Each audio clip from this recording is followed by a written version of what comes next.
Testing, testing.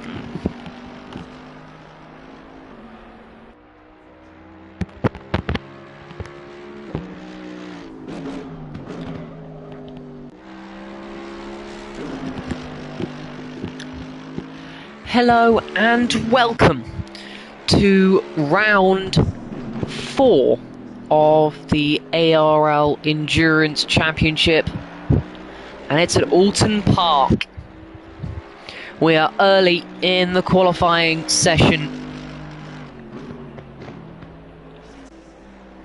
with Jordan Marshall currently running around the track,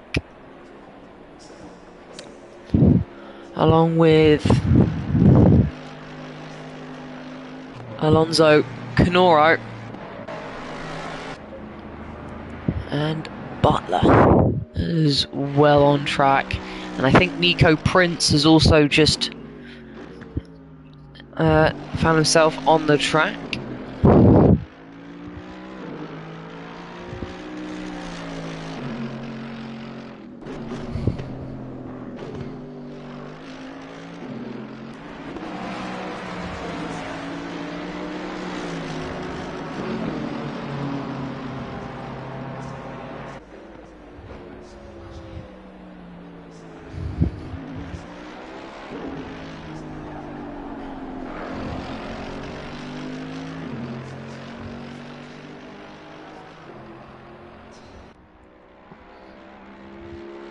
So,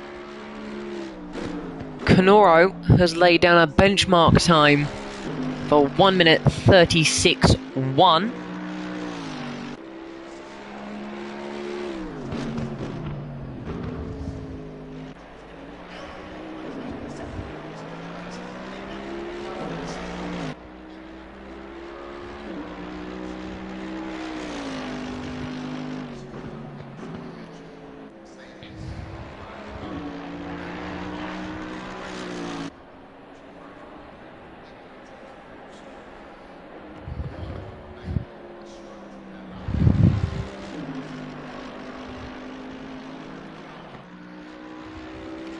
Jordan Marshall has set his lap time 4/10 slower.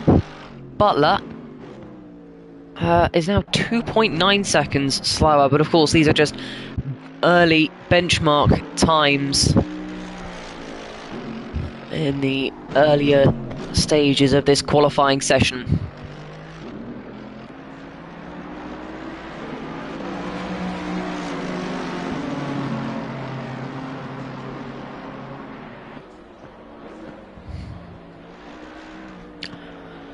So, while we have the drivers around setting their benchmark times, Marshall finding himself off the track, let's give you a rundown of the top 10 in the championship. Raging Rodents Motorsports team currently leading the championship. Champagne Endurance with Jordan Marshall in second place. Prestige World Ride Racing with Andrew Canoro in third place. We have Han Solo in fourth. MPGX fifth place in the championship. MJ Esport behind them in sixth. Dark Horse in seventh.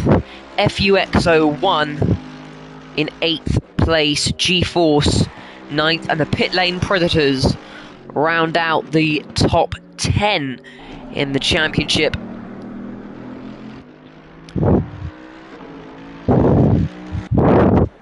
This is Andrew Canoro, currently first in qualifying, and seemingly on another flying lap he's got Butler right behind him, who won't be too happy just sat behind Canoro, because he's going to get the dirty air. He's not going to get a nice lap time with that. So you may have to just drop back a little bit just to let him through.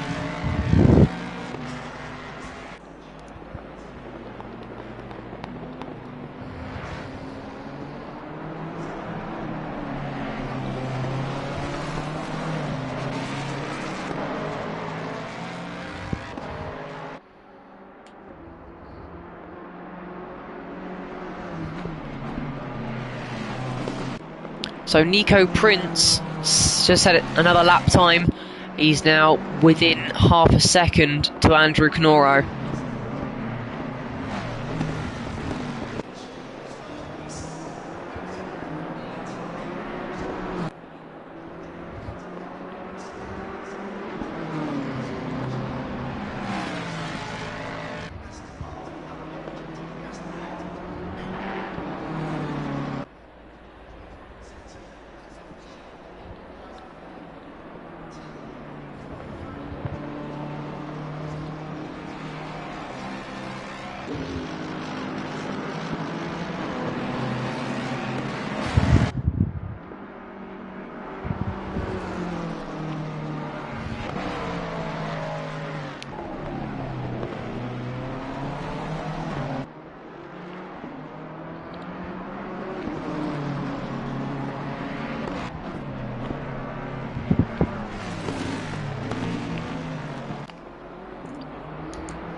So not too much happening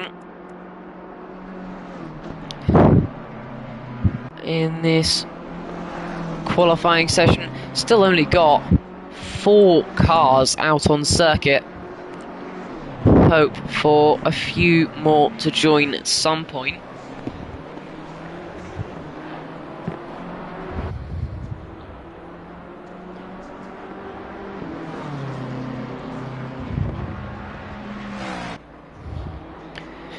And if we reflect on what happened last time out,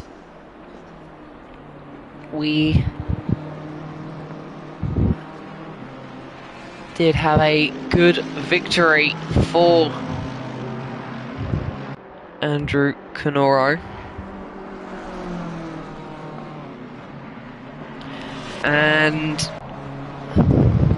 of course we had that dramatic crash involving Michael Bailing, who ended up finishing 4th, I believe, in that race.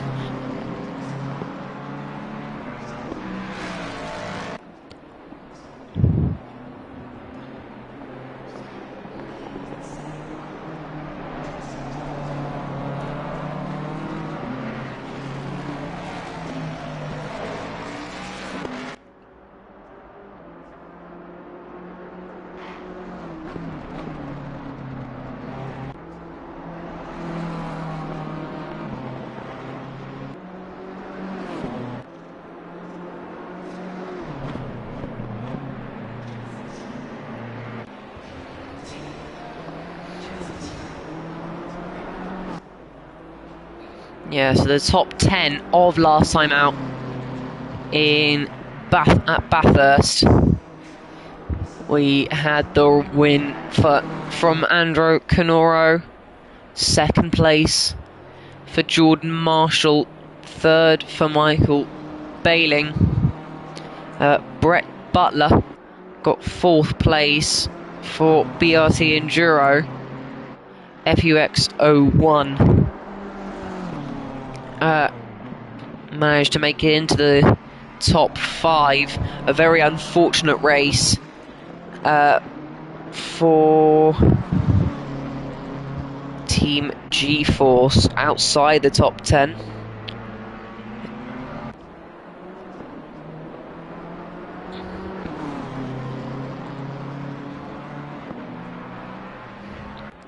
Justin Benton, of course, having that disconnection. Early on in the race, he dominated the first few laps of that race and ended up with a very unfortunate disconnection, which now finds his team in 9th place in the standings, with his teammate Lewis Reynolds. Oh, Canoro's found himself in the wall. Canoro has had a big off and now in the pit lane. That was a big crash as Butler now in the pit lane. Didn't even see what corner he went off. I think, was it exit a turn 2, I believe. But that is what these qualifying sessions are for. It's not just for booking your place on the starting grid. It's also for finding the limit around the circuit.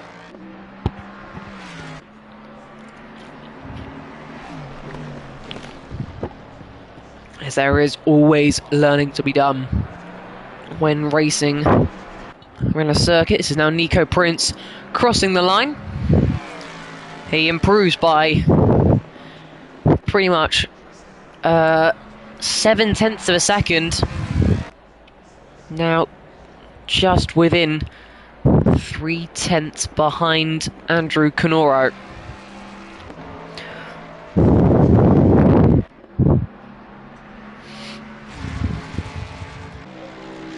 This is Jordan Marshall, just crossed the line. Don't think he improved on that time.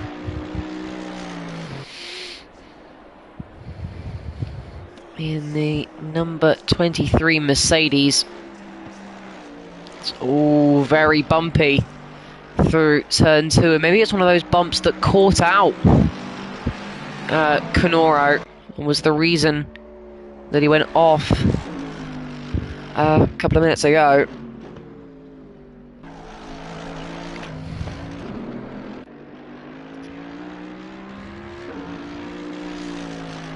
So still just the, well, 3 cars on circuit. We've got 1 in the pit lane. Just those 4 for the moment. Still got 21 minutes left of qualifying. But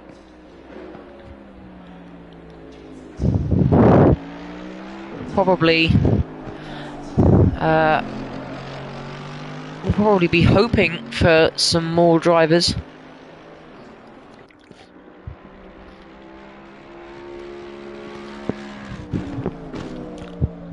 I believe Jordan Marshall's rear brake light may be broken as it keeps flashing. It'd be normal if... Oh, we just lost. We just disconnected 2 drivers. So now we just have Jordan Marshall and Andrew Canoro remaining here.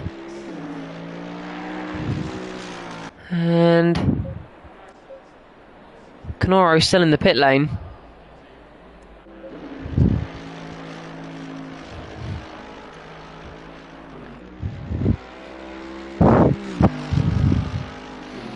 So nothing too entertaining for the moment. Let's hope that there isn't too many issues with the server for today's race. Oh, that's an off for Jordan Marshall. And keeping it out of the barrier, but pulls into the pit lane anyways. No cars on track at the moment.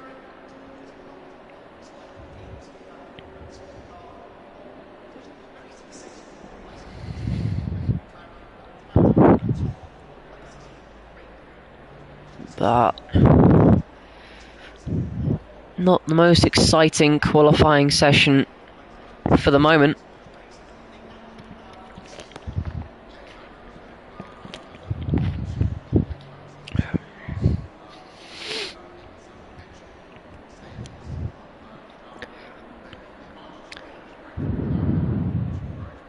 So this track, Oulton Park, is known for having 3 different layouts. The 2.69 mile international circuit, the one we're using today. The 1.66 mile island circuit, and the 1 mile Foster's circuit as well.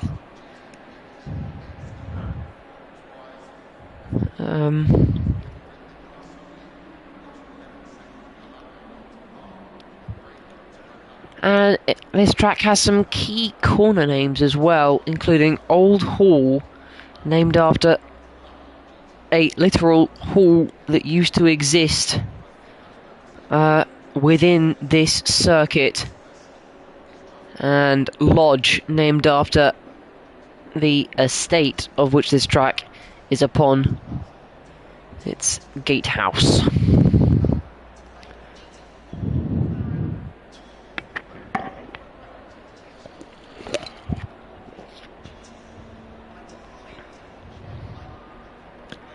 And there goes Andrew Canoro.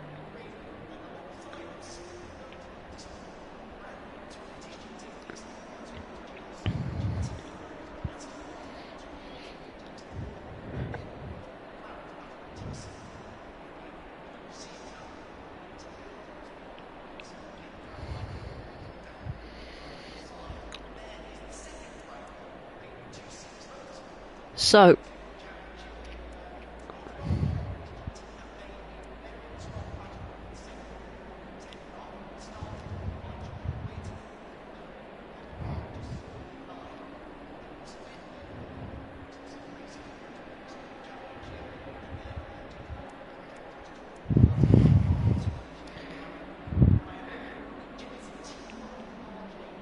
we are looking at some possible technical difficulties.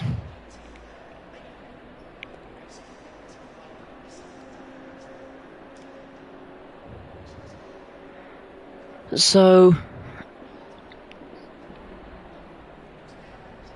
this stream may have to end to make way for a second one, which will start as soon as those difficulties resolve.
Hello, I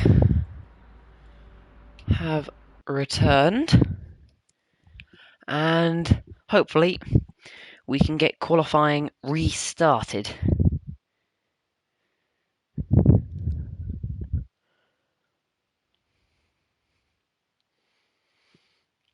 Just waiting for everything to get itself rebooted. Hope you enjoyed the hold music.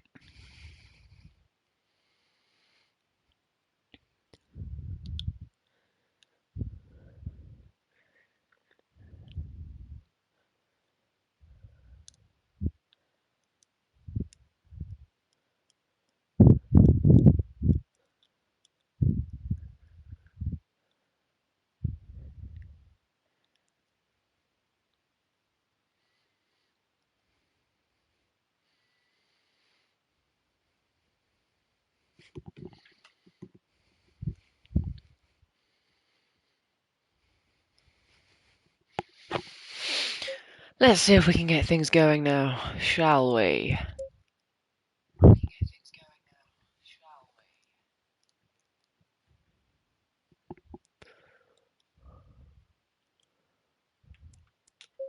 It's just waiting for the right server to pop up.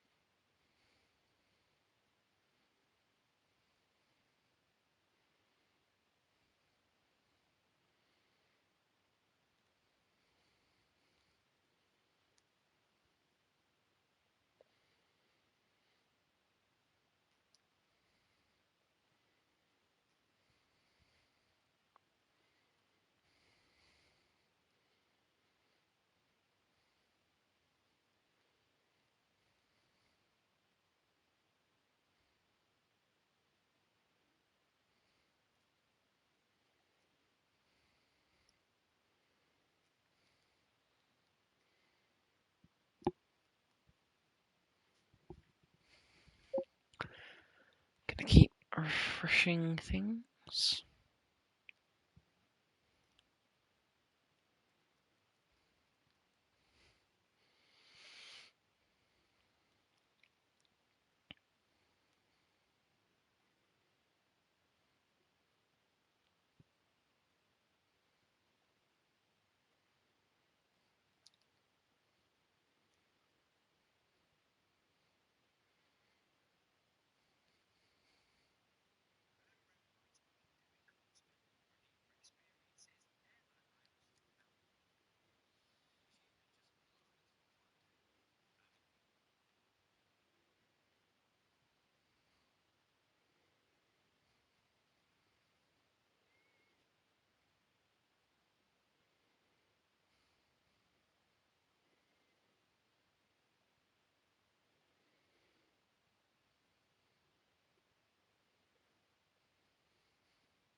We seem to be back running. Finally.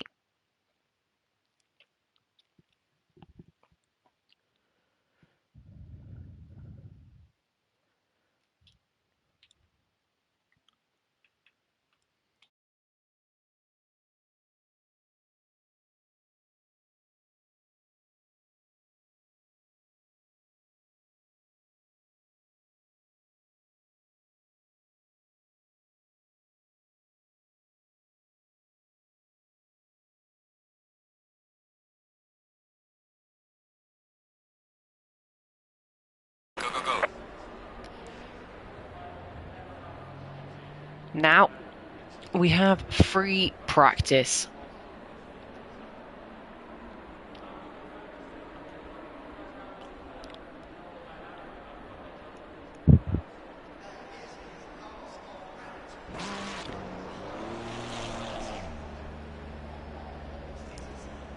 So we have material out of the pit lane.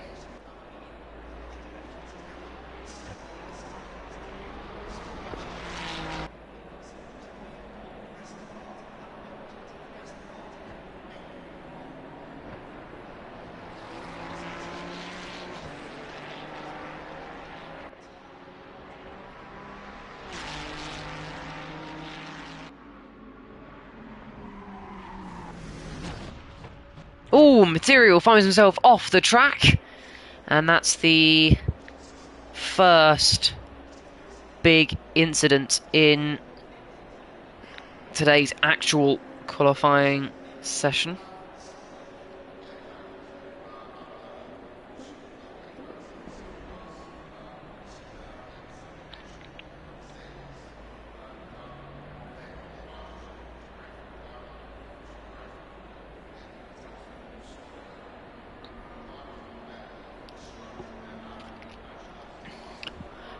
So far we have 6 cars, and we have all 6 in the pit lane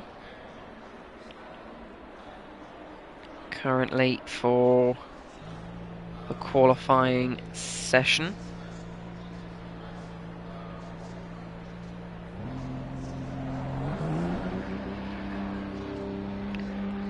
We've got a car exiting the pit lane, and that is Kowalczyk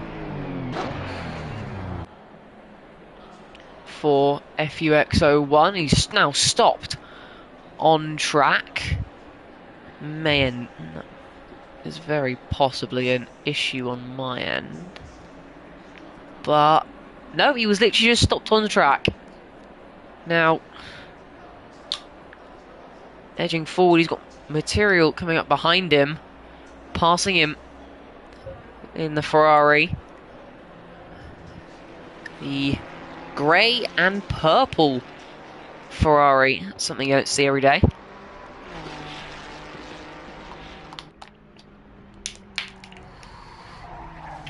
Material, can he keep it on the track? No, he's going for a spin. Can he keep it out of the barriers? No. Well, he's attempted 2 laps, and well, he's found himself off the track while attempting both times. But this is now Kowalczyk in the Porsche. That's not the greatest of lines, but he makes it work through the chicane. Puts pedal to the metal.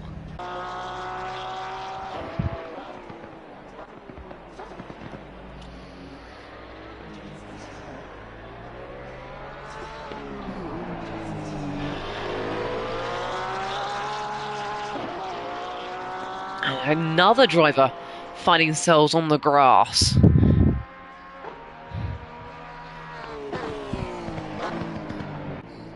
Quite a few mistakes then early in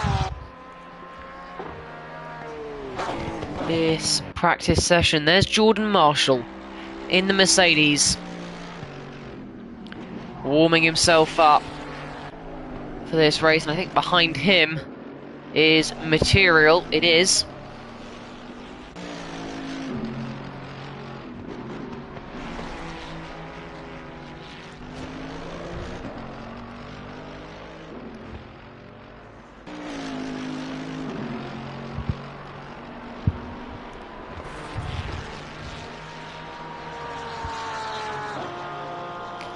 And bear with me, as I may have to just find out which team Material is driving for.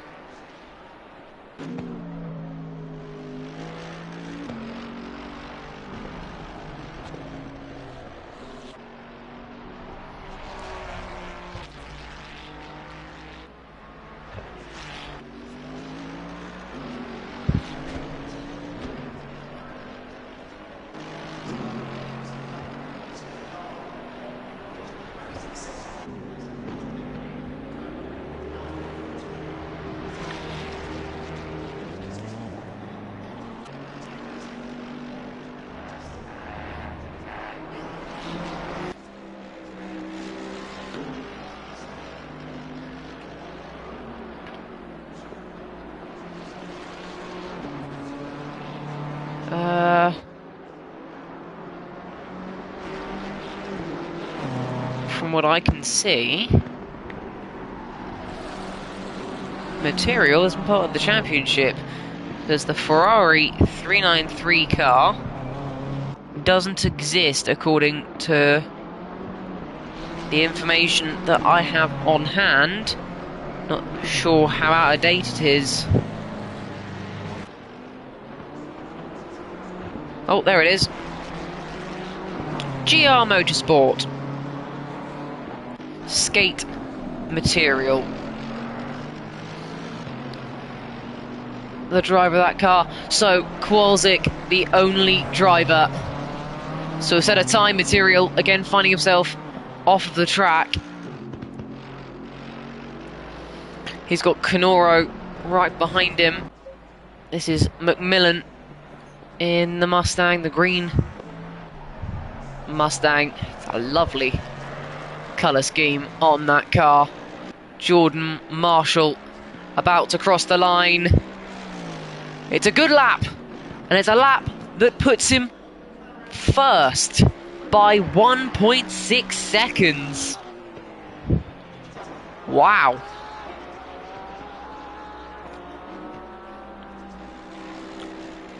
Just had Alonso Amador join us as well.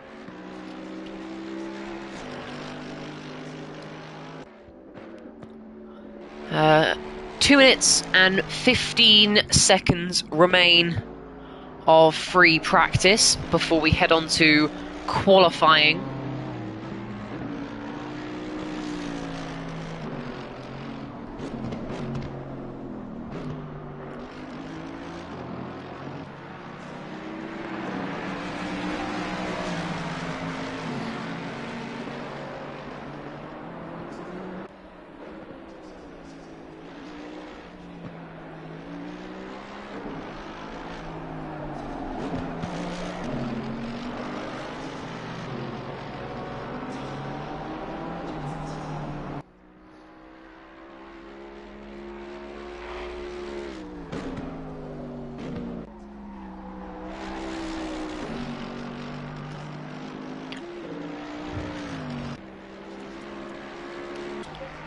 Skate material. Let's see if he can set a valid lap time here.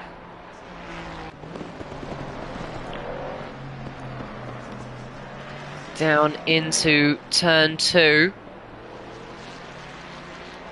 Got that done pretty nicely.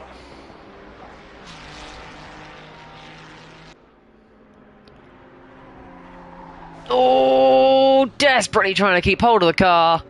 And that's the second time at least that he's gone off at that very corner. And it's the flat left-hander that leads straight into the heavy braking zone of the right-hand hairpin. Oh, and he just cannot stop the Ferrari in time for the chicane. And he ends up back in the pit lane. So let's now go with Andrew Canoro. Down into the chicane. That's how it's done. Beautiful line.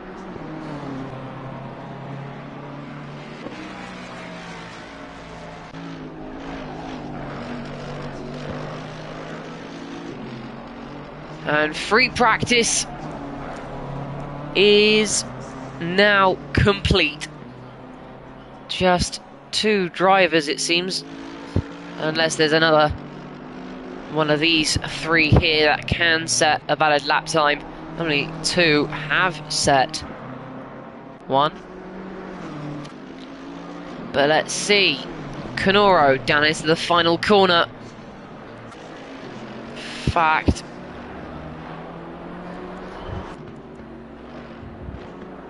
Canoro crossing the line. And it's first.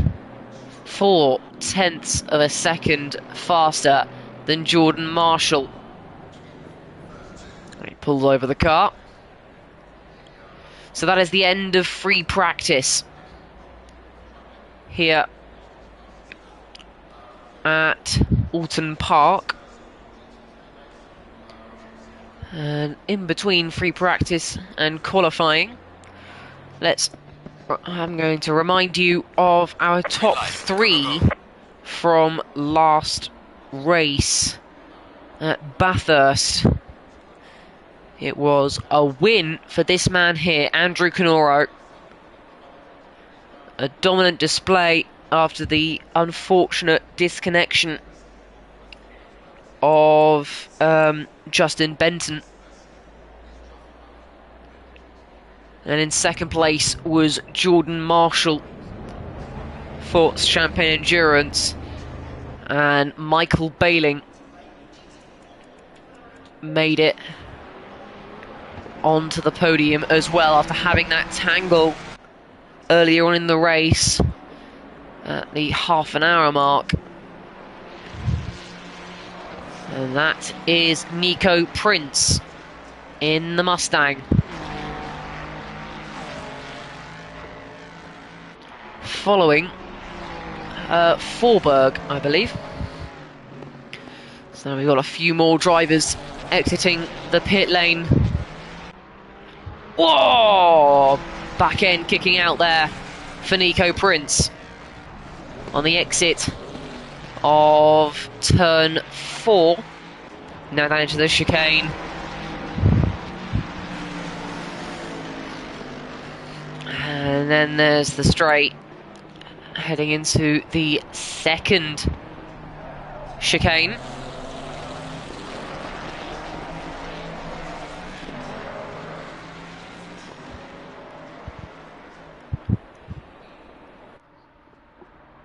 Ooh, Forberg! Forberg's had a spin in the Ferrari.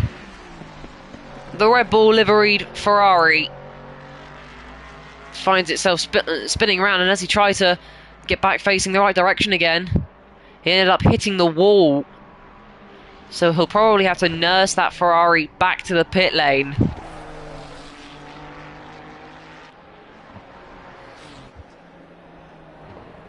That's really, really unfortunate.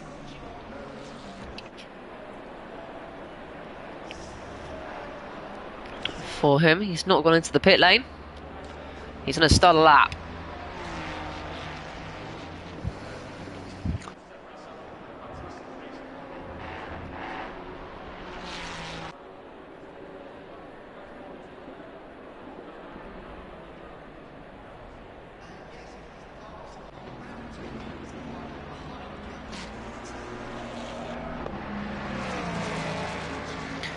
So,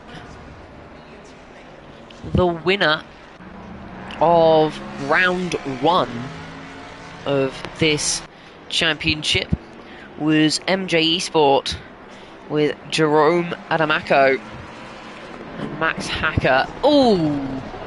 Forberg smashing through the polystyrene to cut the track so that he can make it to his flying lap quicker. I mean, it's worked out for him. It's definitely not one of the stupidest things you can do on a racetrack. Wouldn't necessarily call it genius, but it's worked. Now he has to go really slowly though down this straight to put some temperature into the tyres. Might have been worth just going around the entire track. You have more opportunity to warm the tyres up.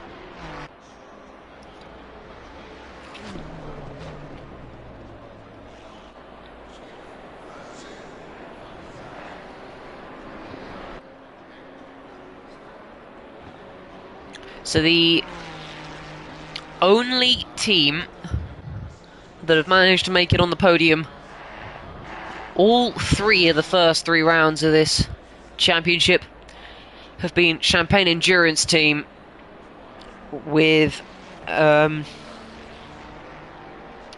Jordan Marshall.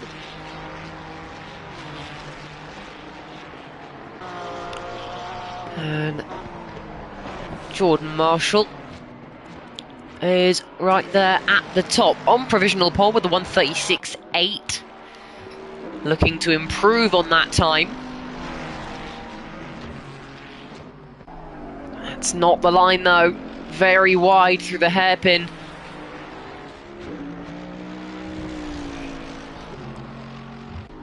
down to the chicane. That is a nice line. Can take quite a bit of curb. And now through the second chicane. Have to be very aggressive with the turn-in, just like Marshall's done there. It's looking really nice now.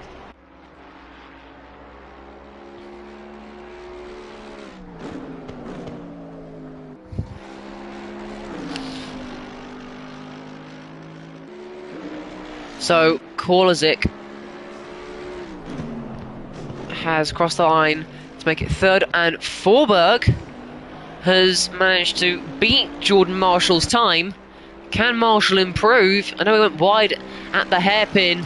Can he improve? No, he doesn't. And he's gone wide the final corner as well, so he'll go into the pit lane.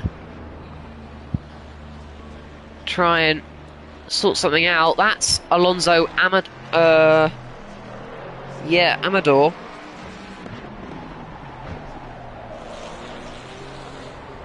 Yeah, it is Alonso Amador. Questioned myself there.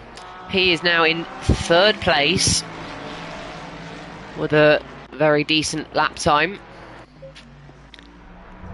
There is Butler. Brett Butler got extremely unlucky last time out in Bathurst. Can he grab provisional pole in the early stage of this qualifying session, crossing the line to start his flying lap?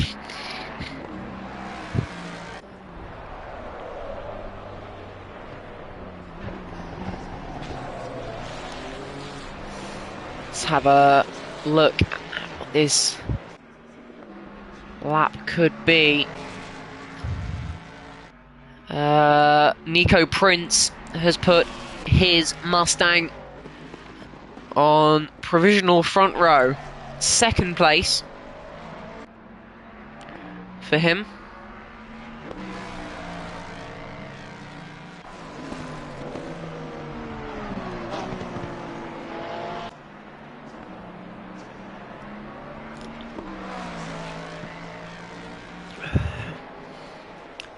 Now let's see how Butler does this this second chicane. It's a nice line, and now out onto the curved back straight, which has a lot more steering input than you might think while driving around this track. Oh, he's gone wide! He's gone wide on the exit at the penultimate corner. And I think that might have invalidated his lap time. He's still going for it on the exit. He'll cross the line. Will a time show up? No, it did invalidate his time. He'll go again. And out behind him, that's Canoro.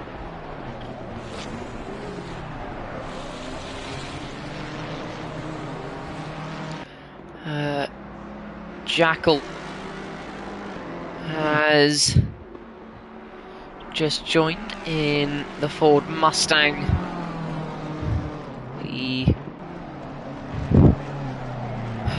999 Mustang.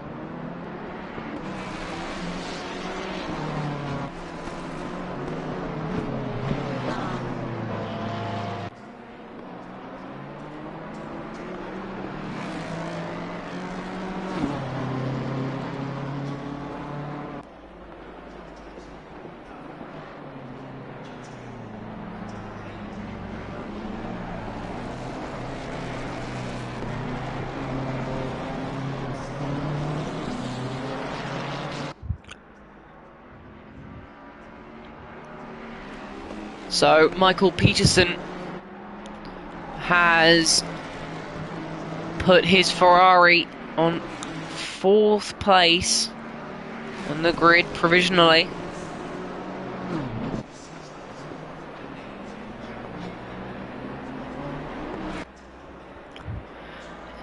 Brett Butler crosses the line. He's found himself third, 2 seconds behind Forberg's provisional pole time, and 1 second behind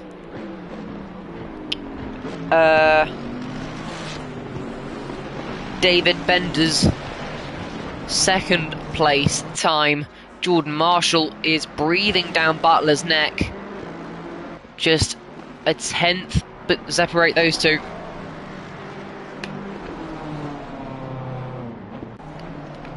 And everyone except the provisional pole sitter is out on track at the moment. This is Jordan Marshall in the Mercedes, coming around the final corner. Can he improve on his current 4th place? He's going to go for it. He cannot improve. There's a whole bundle of cars that has just crossed the line. Can any of them improve? Doesn't seem like it.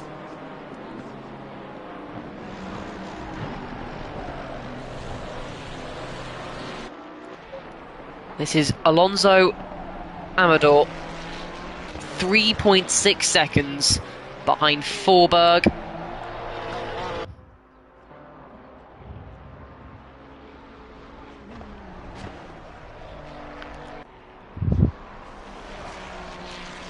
Alonso Amador heading down towards the final corner now.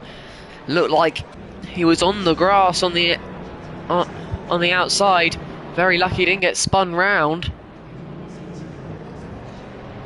Amador crosses the line, can't improve, but Andrew Canoro did, and he's put his car on the front row.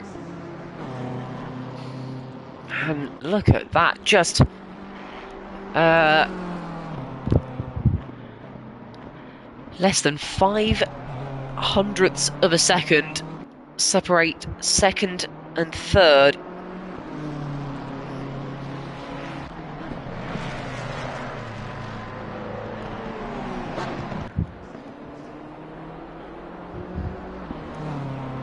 So just 2 drivers yet to set a time. Skate Material, who's gone off again, sliding off and finds himself in the barrier. And here, Jackal in that green Mustang.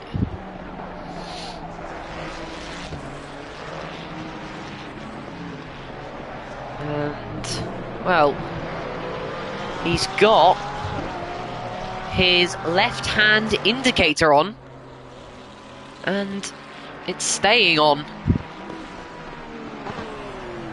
Whether he's aware of it being on or not, I don't know, but approaching him is the Porsche of FUX01 team. Can Jackal put a time on the board? No.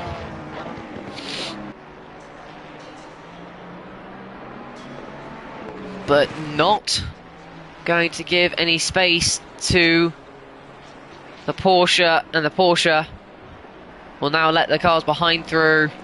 Actually, as he stops, he did stop on track and now pulled into the pit lane.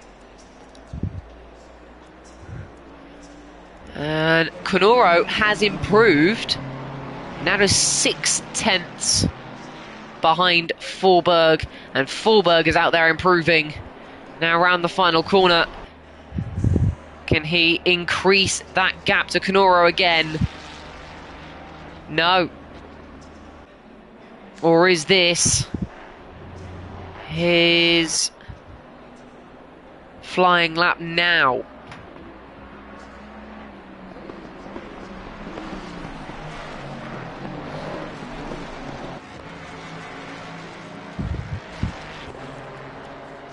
Let's go back to David Bender in the Mustang.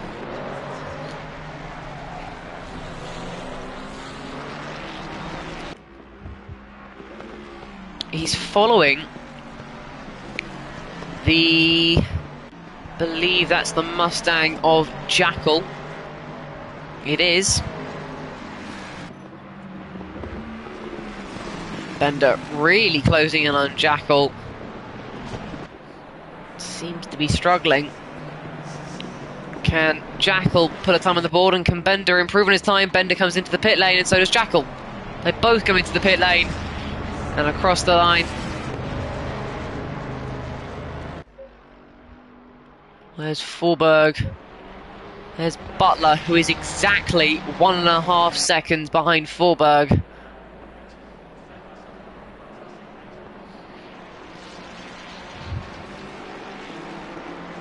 Jordan Marshall has just improved. He's put himself up into 3rd. So he will now come into the pit lane. There is back to Brett Butler. And Squirrel has joined in the Ferrari. Let's see what kind of time he can put on the board. Peterson exiting the pit lane now. Currently running 7th, 2.6 seconds behind Forberg.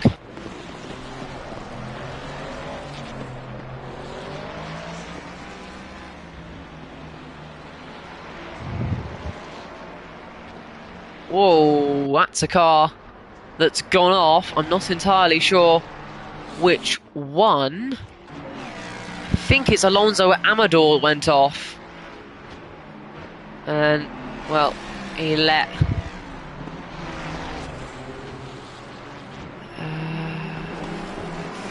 through. And McMillan has now jumped back into that Mustang. So McMillan,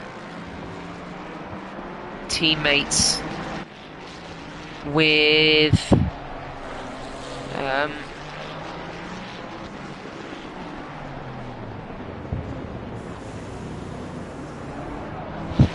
oh, McMillan's into the gravel trap.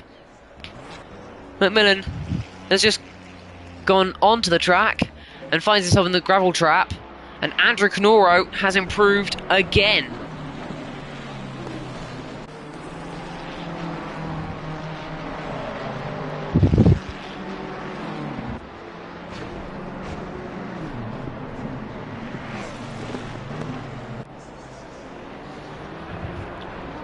And Canoro went a bit wide on that final corner, but still improves to just 1/10 of a second behind Forberg now. And Forberg is going to start feeling the pressure.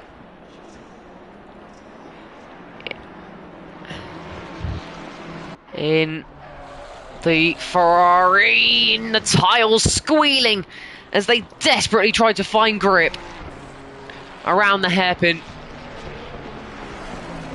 Oh! Well, taking a lot of curb there.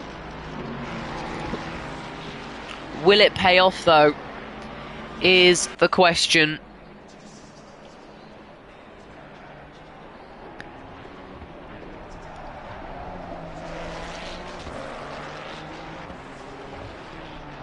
Now, into the final sector. Right hand turn, stick to the right, then open up the steering wheel, down into the final corner. Maximise everything you can get the power down as early as possible, and then it's just hope, hope, hope, down to the line. Hasn't managed to improve. This is Nico Prince, who is now going down into the final corner ahead of Alonso Amador. Prince crosses the line, unable to improve. Amador also unable to improve. And then Jordan Marshall going wide at turn 1, following as Marshall goes into the pit lane. It's now Brett Butler, 1.5 seconds behind Forberg. Can he improve on that? But next across the line is Kulzik.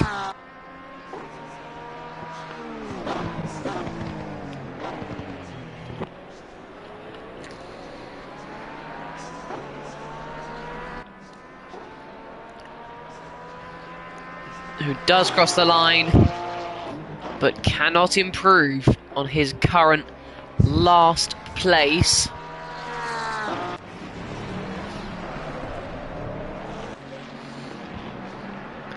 It's material. There's another car about to cross the line.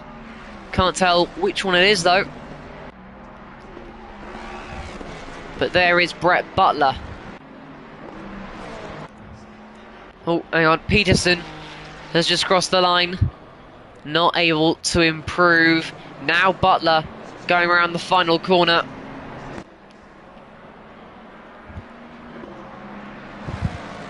He cannot improve either. Alonso Amador just crossed the line. He's not able to improve. Skate Material just crossed the line.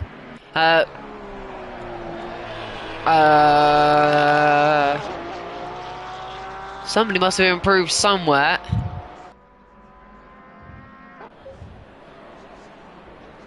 Kulzik must have improved because he was running last place at one point, and now it's McMillan and Material both behind him. Could just be a graphic error. Now Kulzik is to cross the line.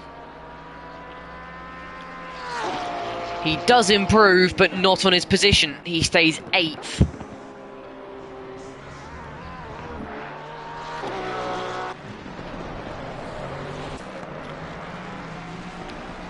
There's Butler, but ahead of him, Peterson, who's heading down towards the final corner.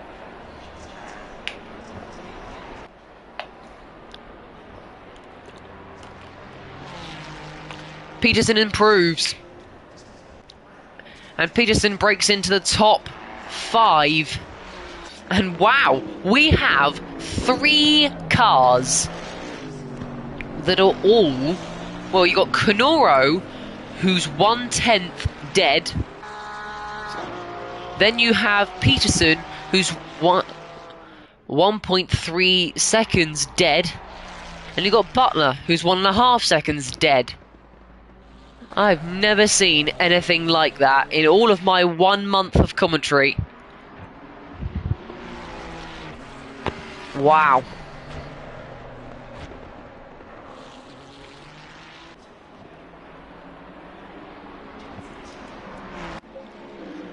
There's Nico Prince sitting in the pit lane. Somebody has just crossed the line. I think that was the 23 car of Jordan Marshall.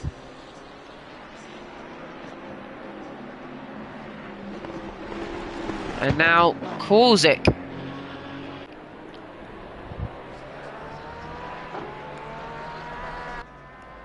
Crossing the line. Unable to improve. Peterson.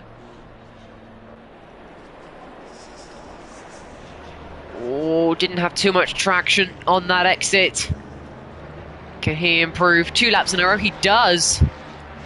And now Peterson, well, he's improving 1 place at a time. Now into 4th place. Just cannot break into 1 second within 1st place.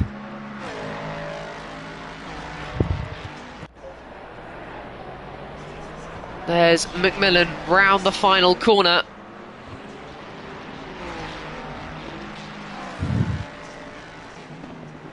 Well, Material improved. McMillan couldn't. but skate material did improve ahead of him. Now Jordan Marshall to complete his lap. Less than 15 seconds ago, Jordan Marshall couldn't improve. 15 minutes to go, that was supposed to be.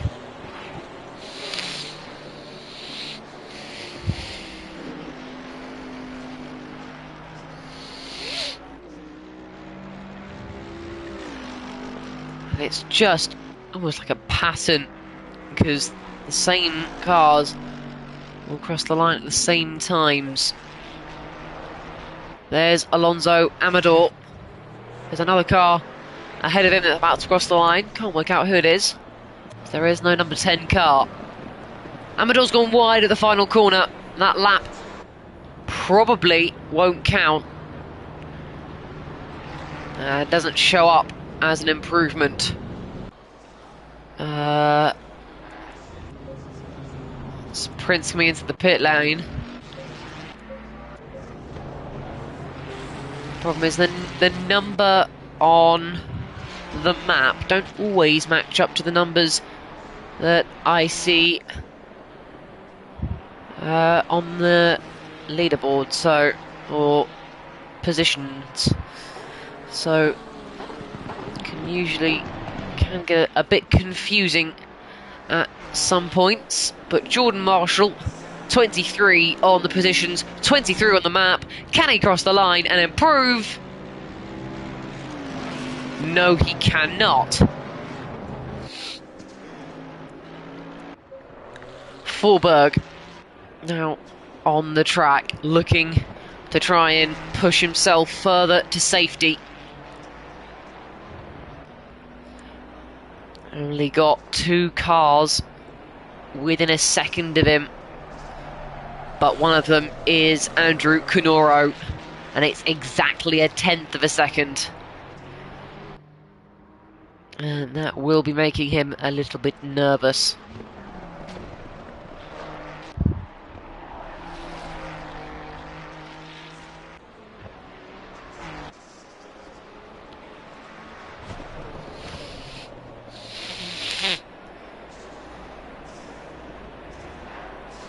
Forberg crosses the line. I think this is to start a flying lap. No, it's not. It's to complete a flying lap. And he improves by 2/10 and 45 thousandths of a second. And he is really making it difficult for anyone else to improve. This is Michael Peterson. 4th place, running pretty well. And this is David Bender to cross the line to improve his time. Cannot, but staying in the top 5 with Brett Butler behind in the pit lane, and Alonso Amador exiting the pit lane again.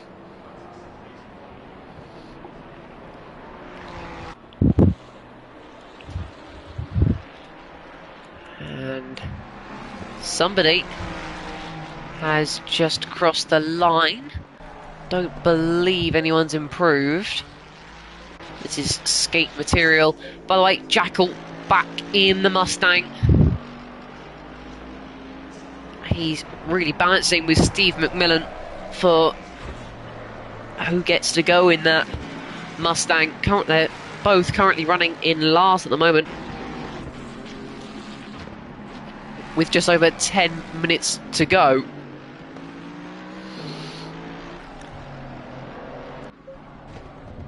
Skate material round the penultimate corner, heading now down towards the final corner. Can he improve on Alonso Amador and get 8th place?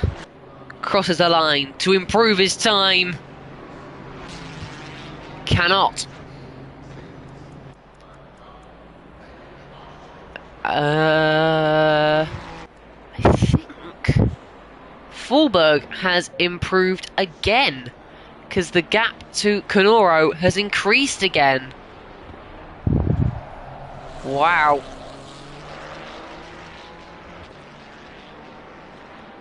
Fulberg is driving really, really well in the Ferrari, and he's making it more and more impossible for anyone to match him.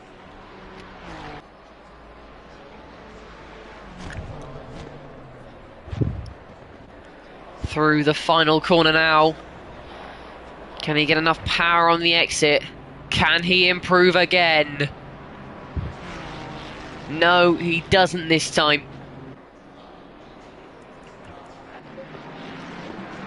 But David Bender in the Mustang. Can he improve?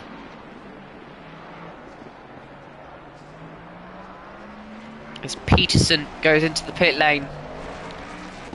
Canoro is about to cross the finishing line to get some hope back. Just cannot find any improvements on his time.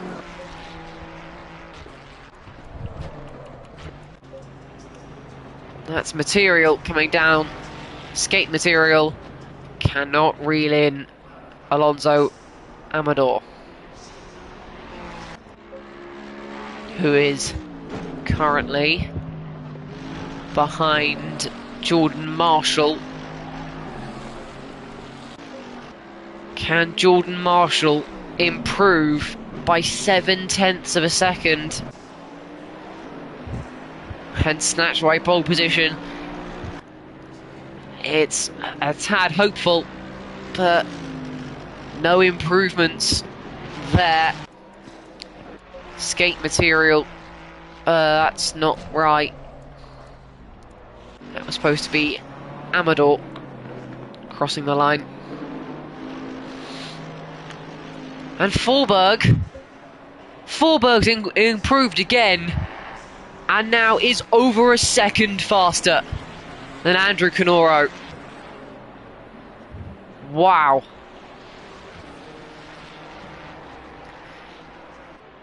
That is just brilliant. What a lap. I mean, Andrew Canoro, Jordan Marshall, Michael Peterson, all of these these are some very, very fast drivers, and Fulberg has managed to out-qualify all of them. He's outclassed them. This has been a very, very dominant display indeed. Very, very impressive.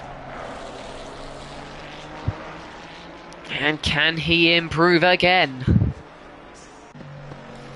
3.7 seconds ahead of last place. Well, last place with a time.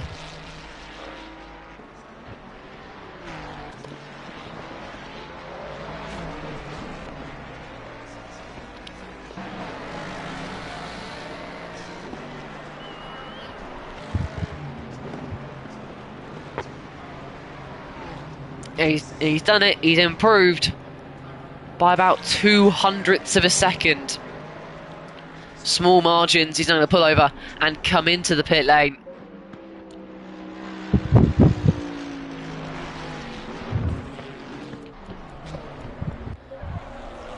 There is skate material.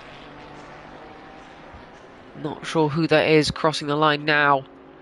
But look at that. Michael Peterson and Nico Prince, just 0.005 of a second separate those two. With two pretty decent recent years, 2013 and 2018. But this is now skate material. It's gone wide at that final corner. Not entirely sure where the track limit is for that corner, but doesn't improve whether it was valid or not. Michael Peterson to cross the line now. Doesn't improve, stays fourth.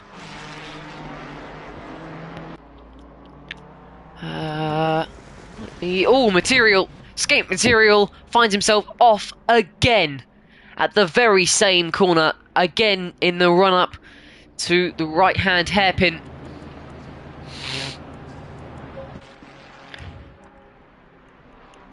And Peterson may be struggling with a bit of connectivity issues. You can definitely tell that the camera is struggling. Very well could be an issue on my end, but we'll leave that for the moment. Haven't got many drivers left out on the track with the final 4 minutes of qualifying. We got Prince out there, Jordan Marshall and Andrew Canoro. Of course, Michael Peterson. Looks like the camera's a bit better, but keeping to the grass a bit too much there. Can Michael Peterson break the top three? He's going to improve by 7/10 to do so. Jordan Marshall, 1.3 seconds behind Forberg. Peterson, 2 seconds.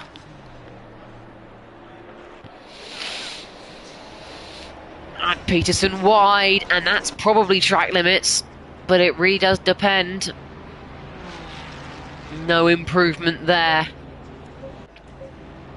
Jordan Marshall to cross the line. The only driver to have a podium in all of the first 3 races. Doesn't improve. And there's Andrew Canoro, the winner last time out in Bathurst.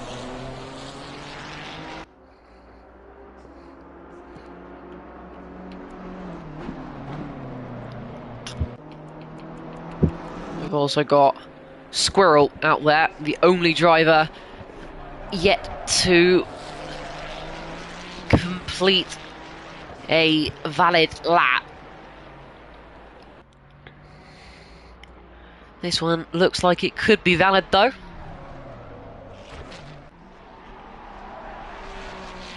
Tyres squealing all the way through the corners. They are desperate. Ooh, he's missed the apex there. That's not worked.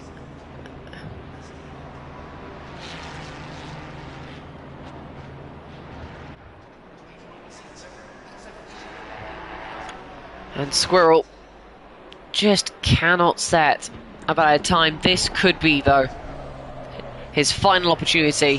1 minute 30 left of qualifying. It will be his last opportunity as a car stopped on track. Not Material, not Amador. I've not got a clue who it is, though. And anyways, whoever it is, it's gone. This is now Alonso Amador heading towards the final corner. And he's gone wide, and surely that'll be too far for track limits to allow him.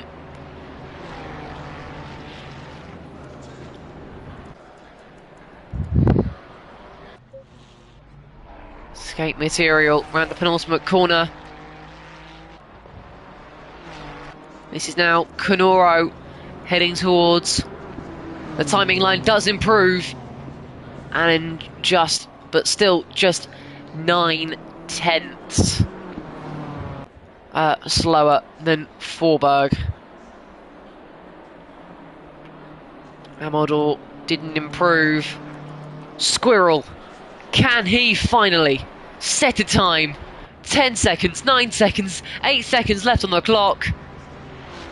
No! So, Squirrel, the only driver unable to set a valid lap time. And it's Forberg on pole in the Red Bull liveried Ferrari. The one that Max Verstappen has driven in real life. And well, Max Verstappen would be proud of that qualifying performance from Forberg. A real champion's drive.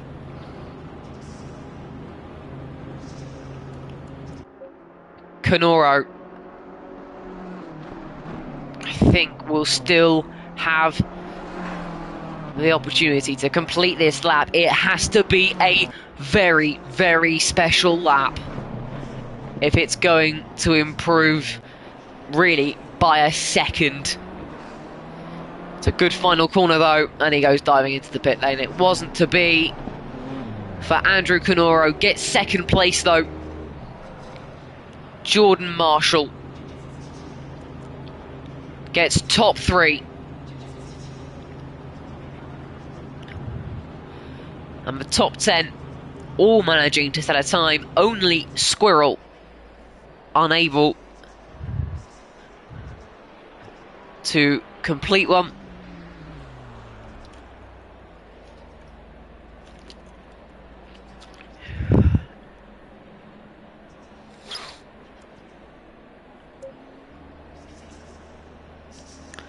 So, now it's the main event. It's a 2-hour race coming up for you next.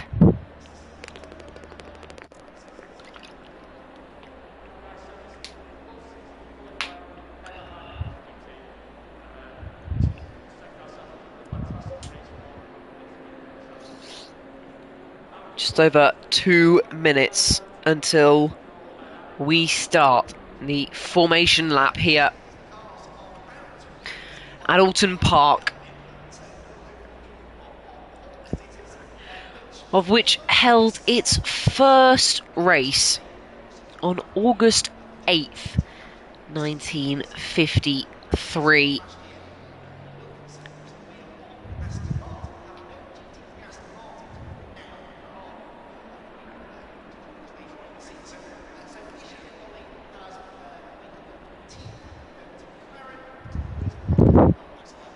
So, the corner that seems to be catching a lot of people out, especially skate material, seems to be Island Bend, the left-hander that leads into Shell Oil's corner.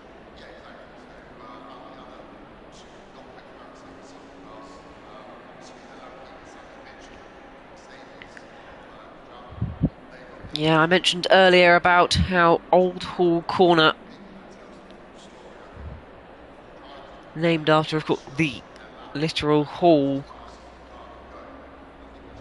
That is turn 1. That's the corner that they're all going to be racing into in just a few moments' time.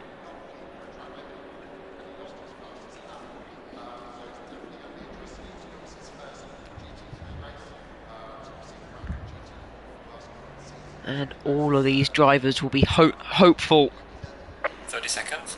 that they can make it around that final corner, Lodge corner.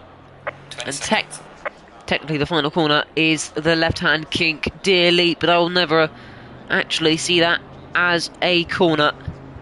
Lodge corner is the final corner. Down into the finish line. We are about to begin here. We are about to begin the formation lap.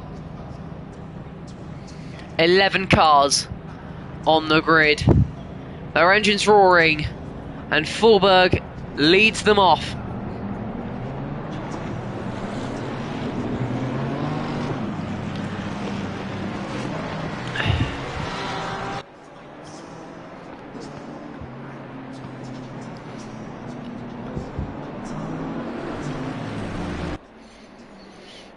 And this As I've said before, never the most interesting part of a motor race, but it has to be done to get that temperature into the tyres and brakes for the drivers, to get them refocused and in the zone behind the wheel of their cars.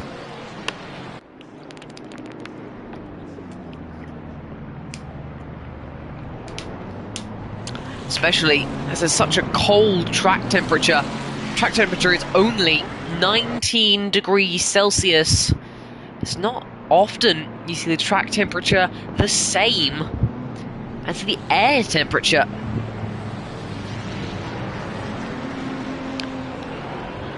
Also, a little bit of wind as well, 2 kilometers an hour of wind.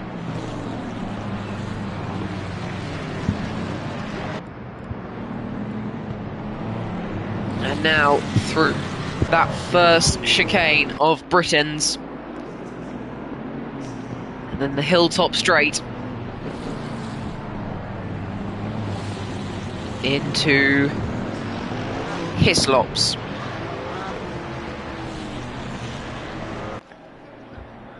And all the drivers weaving across the track, trying to get all of the temperature into their tyres. This race has every reason to be enthralling. 2 hours of Oulton Park starts when these drivers get through the next 2 real corners. The difference in speed, Canoro right alongside Forberg. He really wants to get going. Look at the chaos down this straight. Half of the cars trading positions, but now they're all alongside each other as they go down in towards the final corner.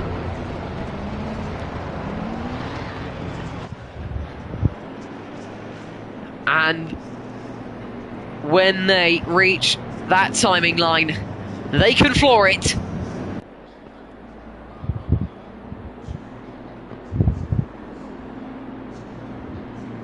Green line, go, go, go. Which they do.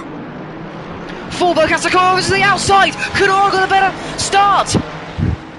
Canoro round the outside of the first corner. He's made it through. Andrew Canoro is up into the lead of the race. Forberg didn't get the best of starts. He dropped down to second. Peterson is ahead of Marshall. Canoro leads. As the positions sort themselves out, Canoro leads. Forberg in second place. Peterson in third. Marshall in fourth. Prince in fifth. Butler in sixth. Amador in seventh. Kowalczyk in eighth. Squirrels made up multiple positions up into ninth, getting past Macmillan and Skate Material. Wow. So Canoro leads after a poor start from Forberg.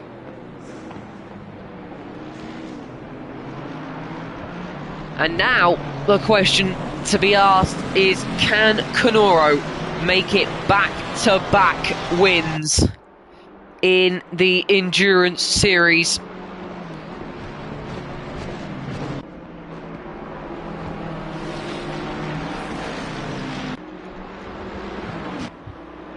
Now down into the final corner. Canoro is by no means relaxed at the moment. He's got Forberg right on his tail.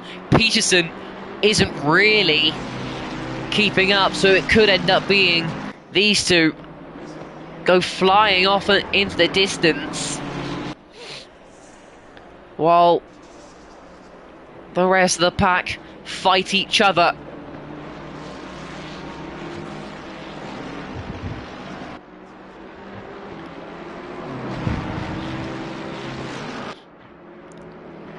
Still, Marshall. Oh, hang on. Peterson's gone off. Peterson has had an off. And Peterson is down into last. He was running third place, now in last. And Jordan Marshall can inherit third place, but that is really unfortunate for Michael Peterson in the Ferrari. Heartbreak for him. Oh, and Marshall clipping the curb. He almost went round as well. Wow, drama in the opening laps around here. There is Brett Butler, who has Nico Prince keeping him company, and Andrew Canoro has made up an 8th, 10th gap to Forberg, and that will make him a bit more comfortable. And now for Forberg is just to make sure that he doesn't lose his head, he doesn't make any silly mistakes. He just has to refocus now and try and make his way back up into the lead. Try and force Canoro into the mistake instead of making the mistake yourself.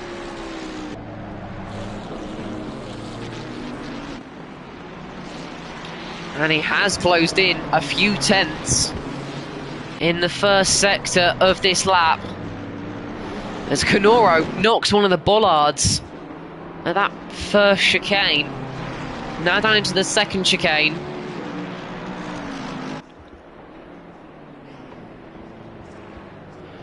Ooh, on the grass a bit there. Forberg now all over the back of Canoro, but he's caught the grass, and that'll cost him time.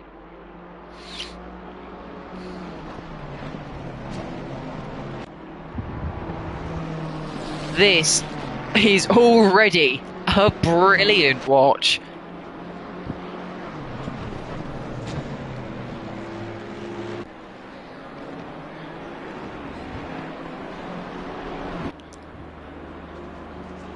So, on to lap 3 now.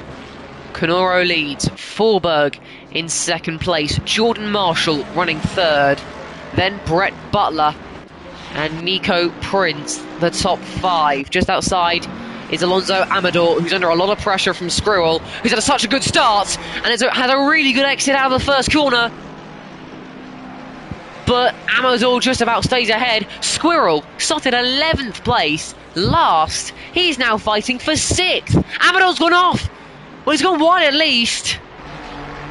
And Squirrel is really piling on the pressure now. What a start to this race Squirrel has had. Oh, could he make it here? He's trying desperately hard to pull alongside. Can he force Alonso Amador into a mistake?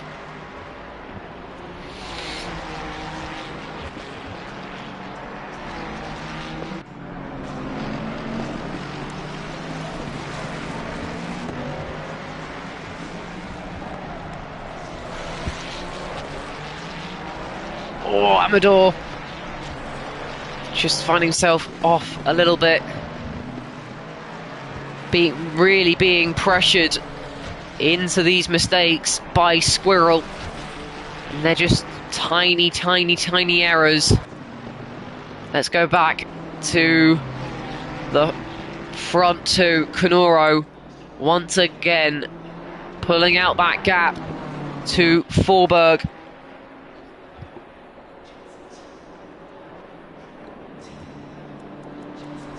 And, well, not much happening up there. We have to go back to this. Squirrel, definitely better on the exits. Just can't get alongside. And there is a point where that gets frustrating. Constantly looking at the back of the car. You desperately want to get past. Oh, slidey there from Amador.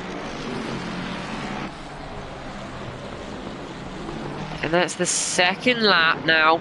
Amador's taking a wider line through the hairpin. And Squirrel now forcing Amador into a tighter line through the first part of that chicane. Just because this track is very, very narrow. Oh, he's off! He's gonna spin! And Amador has spun round. Squirrel didn't even need to make the move. Squirrel's now into 6th. There's Amador. Now in not 7th, they'll be 9th. That's really frustrating for him. Oh, so unlucky. And now back to the front too. Forberg closing in again.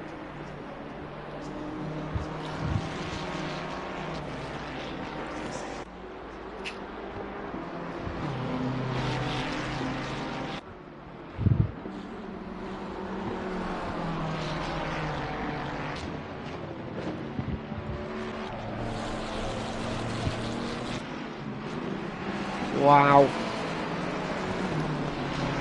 Such drama at the start of this race. Can Canoro hold off the Ferrari of Forberg, who's going for little dummy dive bombs now? Where just before the braking zone, you pretend to have a look, you jolt the steering wheel to try and put off the driver in front, maybe force them into braking too late.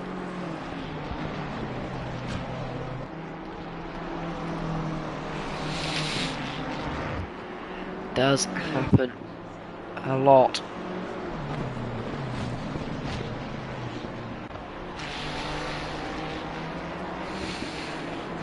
Ooh, sparks coming from the bottom of Canoro's car as he goes through the final corner now.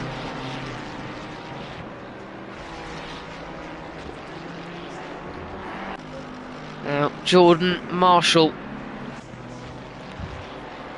really in his own world at this point. Just, he's 5 seconds behind the 2 cars in front. He's 3.5 seconds ahead of Butler behind.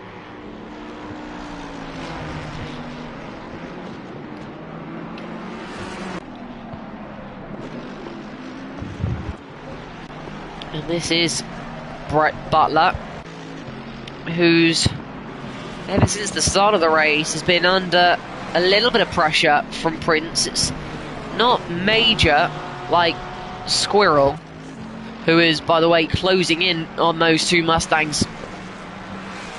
But he's just making sure that Butler knows that he is there. And even that can really put off any kind of driver. Forberg's in the lead! Forberg's taking the lead! How has that happened? I've completely missed that. Forberg has taken the lead of this race.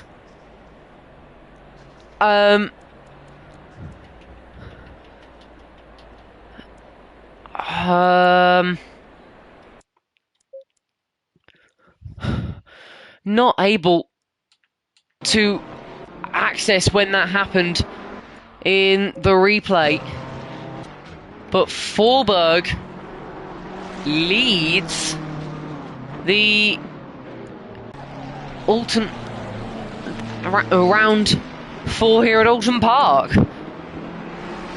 That must have been some sort of mistake from Andrew Canoro.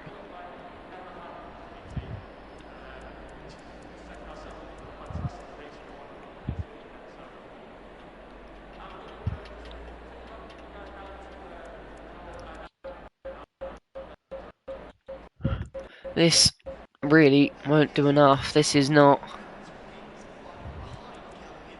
good enough.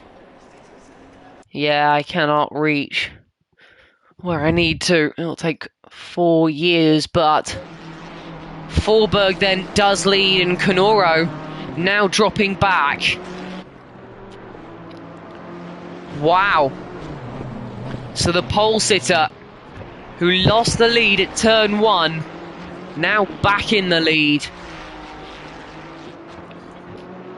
As we go on to lap 9 of many, many more. There's Jordan Marshall, who inherited 3rd place after this man here. Michael Peterson had a big off, who's really not fighting for very much anymore. He's only just ahead of the race leaders. Alonso Amador got forced into a mistake. That's a spin, and it's escape material who's had a spin at the final corner. And that's a big spin. He's lost a lot of time with that one. Running in 9th, and very, very far away now.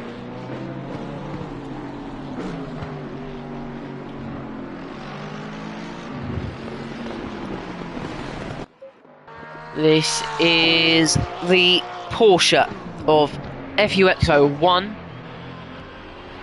currently 8th in the championship.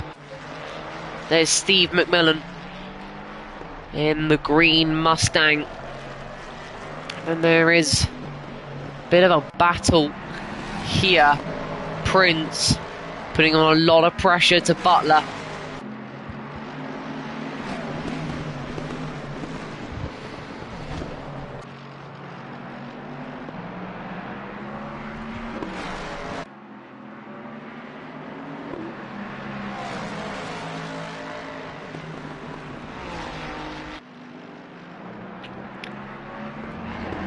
Mustang versus Mustang for P4.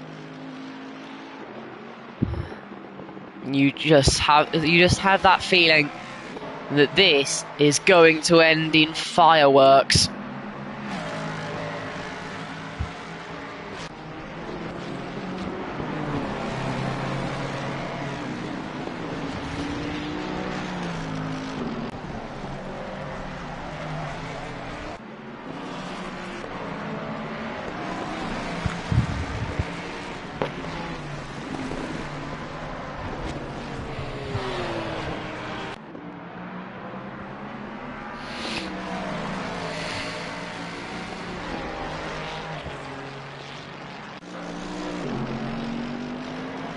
So,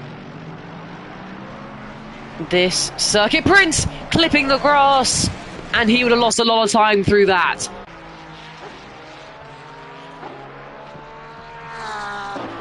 I know I'm going to call it, but Prince now 5th place and quite a bit behind Brett Butler now, not quite putting on the pressure he was, and now he's going to be under pressure from Squirrel behind him, who feeds off of mistakes. He saw it with Alonso Amador, and it's very possible we'll see it again. And Canoro is now 3.2 seconds behind Forberg. Whatever mistake he made while leading the race has obviously gone very, very badly wrong. And he is being punished big time.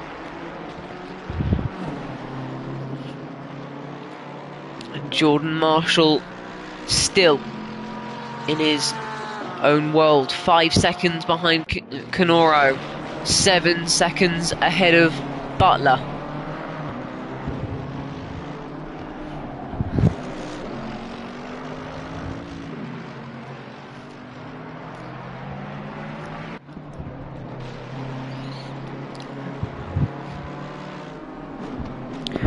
Commentary will resume shortly. Please bear with us. Commentary will resume shortly. Please bear with us.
So,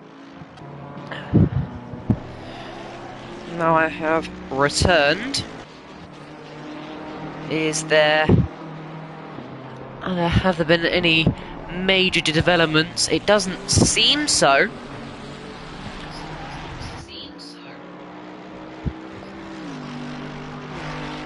Only that Canoro has gained time now back to Forberg, which is what he would have wanted to do.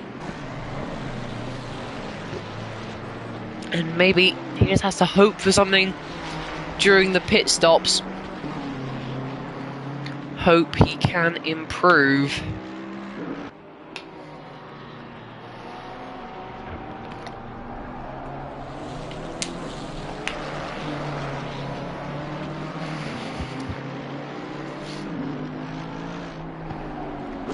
So,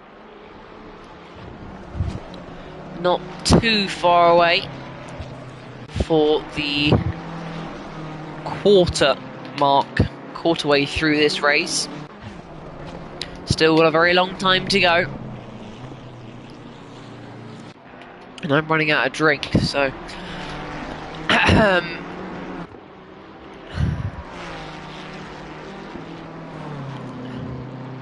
Brett Butler. That's development that I haven't noticed.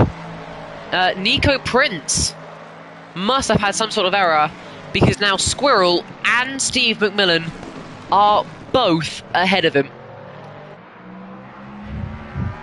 So Squirrel started last, didn't even set a valid lap time in qualifying. He's running P5 and is only just over 1.5 seconds behind Brett Butler. Wow.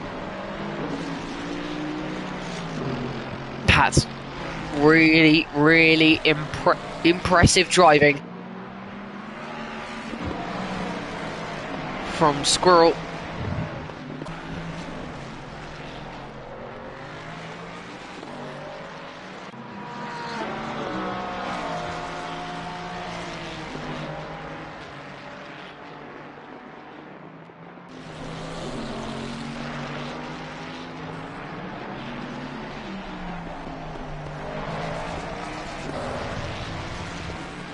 And his team, Raging Rodents, are first in the championship standings.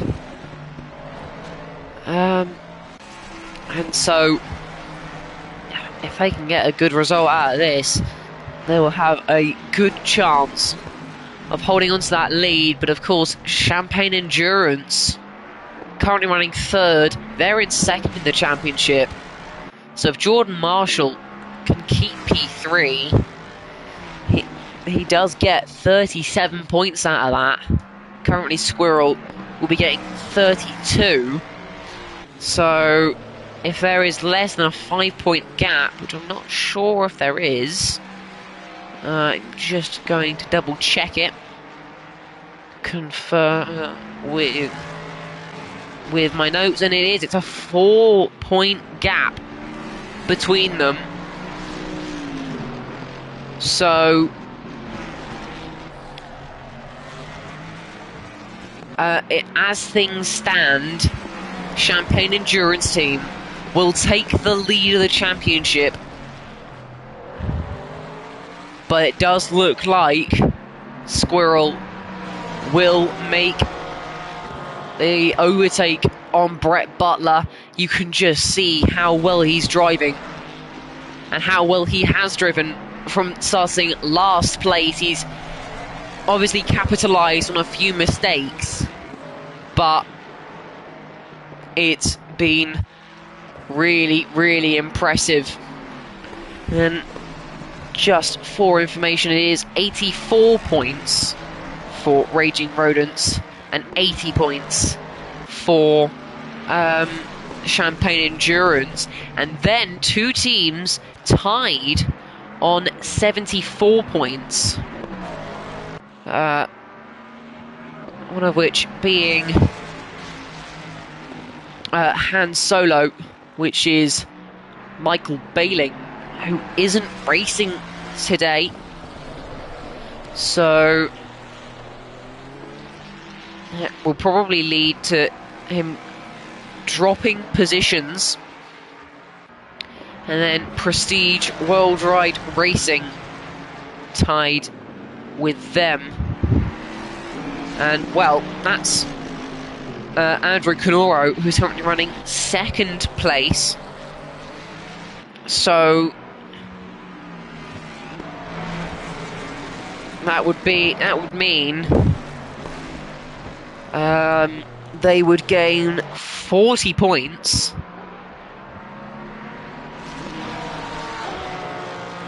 I can't do maths, but that is very, very close.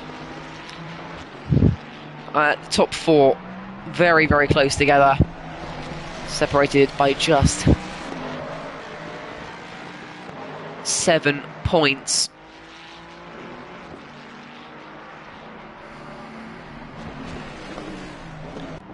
Wow.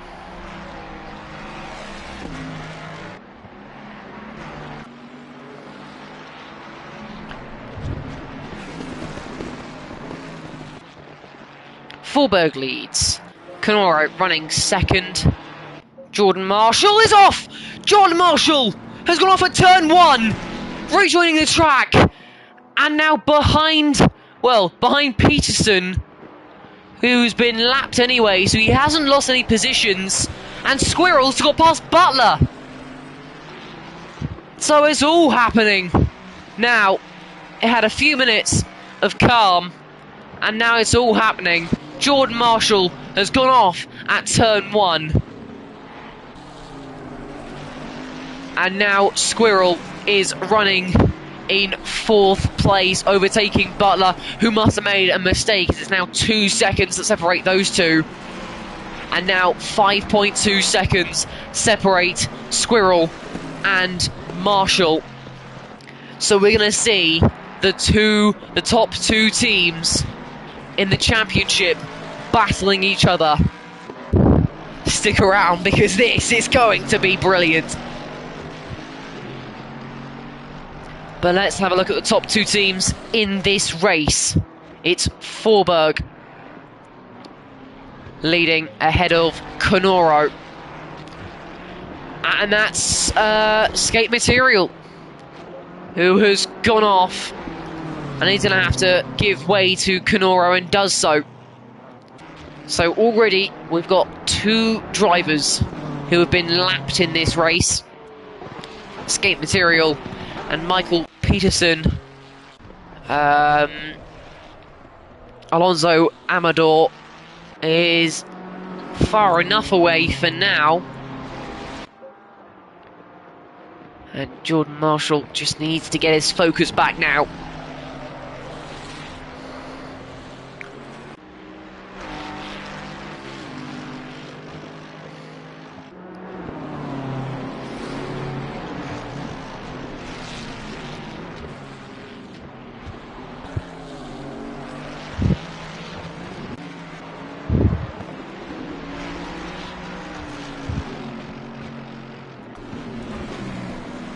And Marshall is reeling in Peterson now, who'll have to give way. And at some point, as the blue flags start being waved, which I don't think they have yet,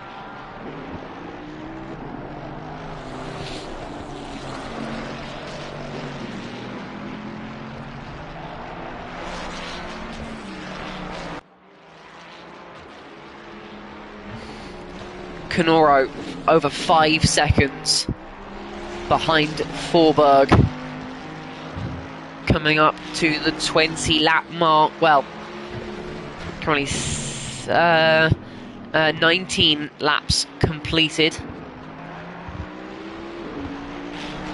maybe 18 laps.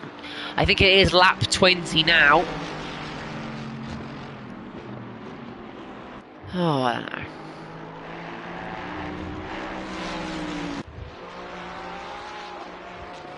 But Marshall now flashing his headlights to make it known to Peterson that he needs to get out of the way. This is now Squirrel. So Marshall re-lapping Peterson.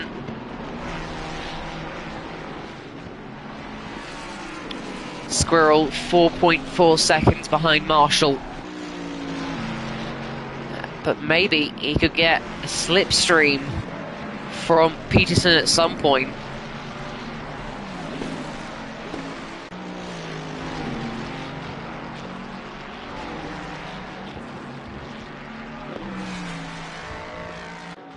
And Canoro now 6 seconds behind Forberg.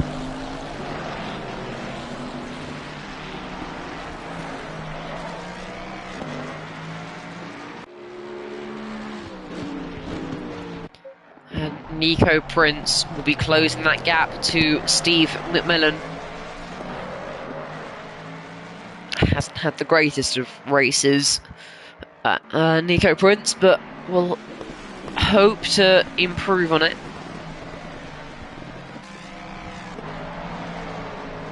And maybe a top 5 finish could be on the cards. We have now passed the quarter mark. Still got 3/4 of the race to go, so lots and lots can happen. 2.6 seconds now between Marshall and Squirrel, who is driving really, really well. And Peterson will want to get out of the way of this one quickly.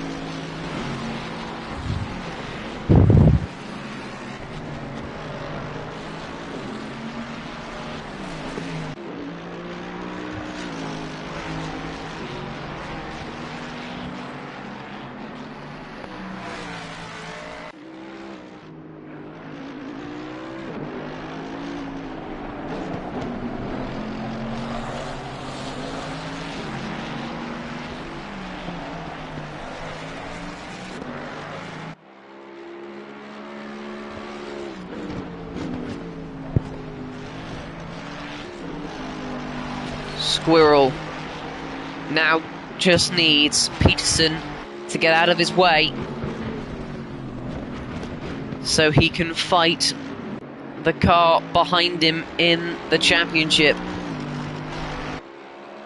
Peterson not moving out of the way. Does now move over to the right-hand side and lifts off. So now, Raging Rodents and Champagne Endurance will battle it out for that last podium spot.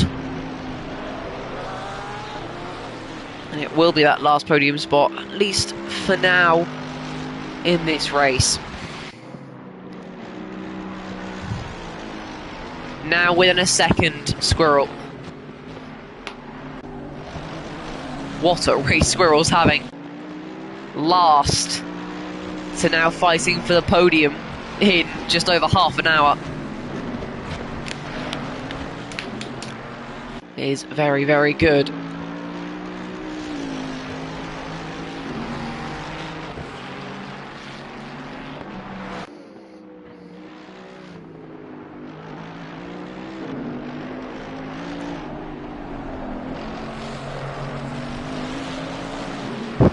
This is... Now it's just the waiting game.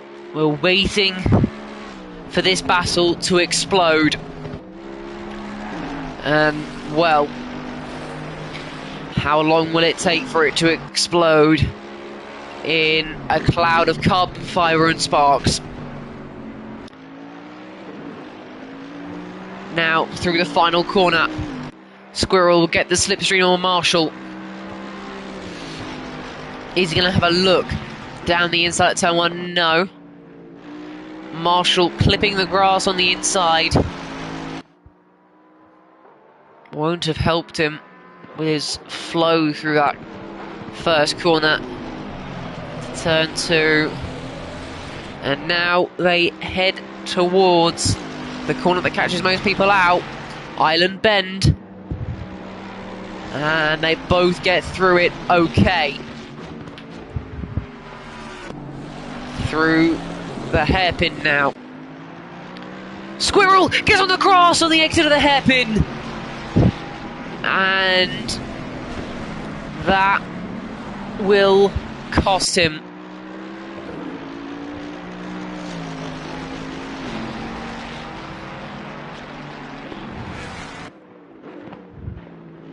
Still, just 0.2 of a second separate the first two teams in the championship.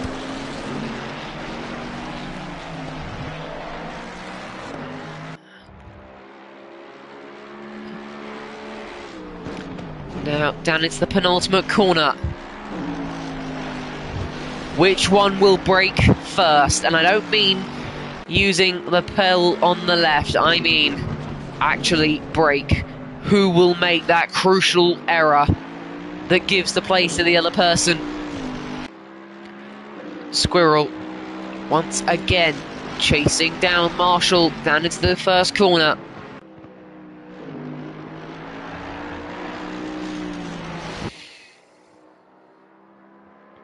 And now down into turn 2, and the back end got all out of hand for Squirrel there.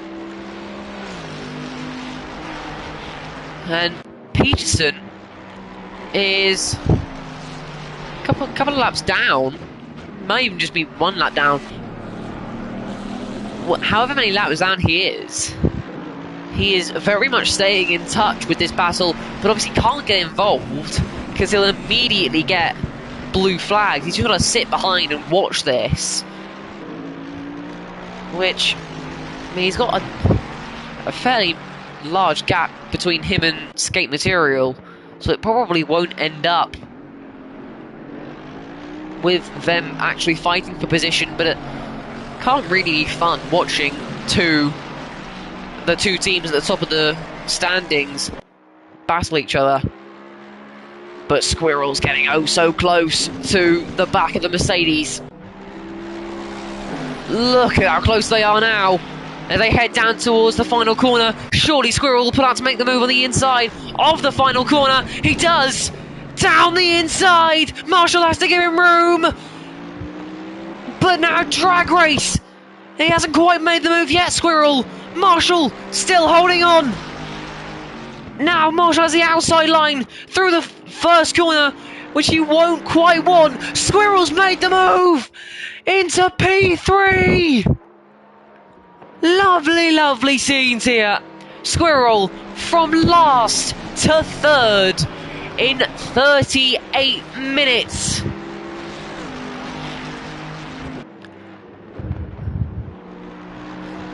And first place in the championship as well. Now, so far, eliminating his biggest rival for said championship. And it was a really well worked overtake from Squirrel.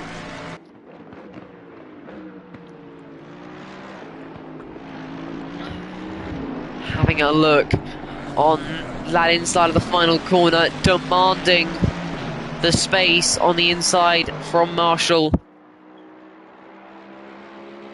and then holding him off through the first corner as well. It was a really nice overtake. But now 18 seconds to second place, Andrew Canoro. That'll be difficult, but we've still got an hour and 21 minutes to go in this race.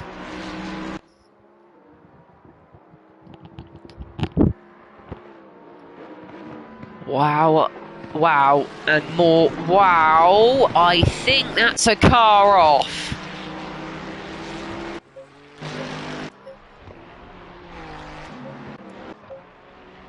It is, it was Skate Material who has spun his Ferrari. And now it really is fighting for absolutely nothing. And that's really, really is unfortunate for him. Oh, there's another car going slowly. It's Amador. Alonso Amador, I think, has had a spin at the very same place. And now is being closed down by Canoro.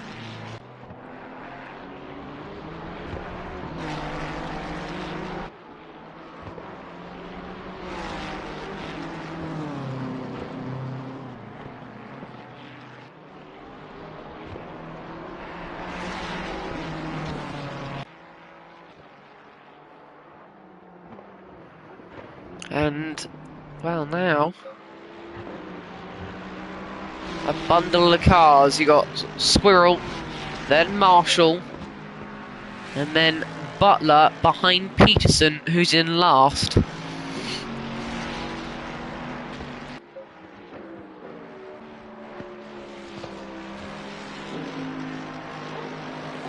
And Squirrel really isn't being threatened too much by Jordan Marshall.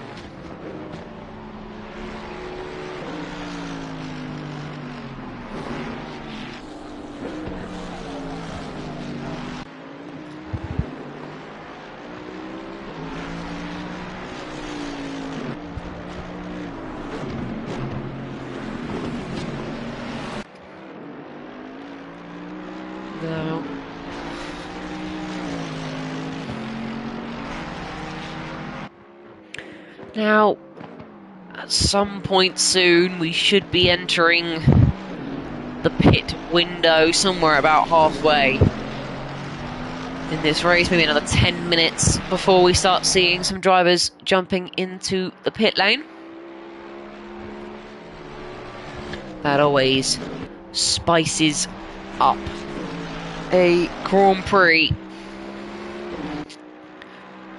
But,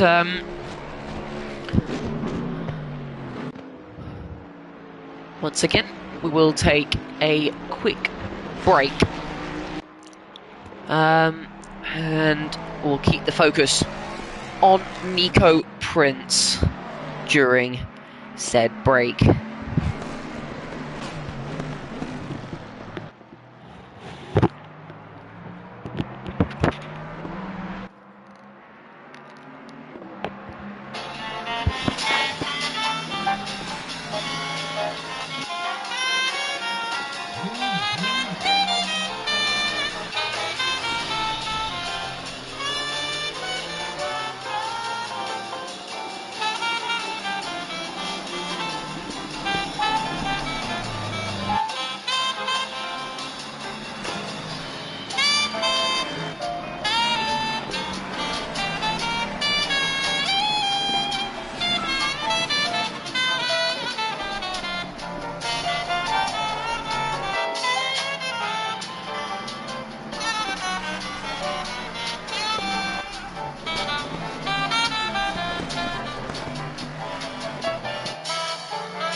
dust gets in the way, it's time for Flash. Effective on 100% of dust, it works like a powerful magnet to trap and lock. Game over for dust. Flash dust magnet, back to clean in a flash. It's one thing drawing two-dimensionally with pencil, which is great. That is creative. My process is just everything, all digital on a computer. One person, me, doing the vision, sketching it on a tablet, and then immediately putting it into 3D.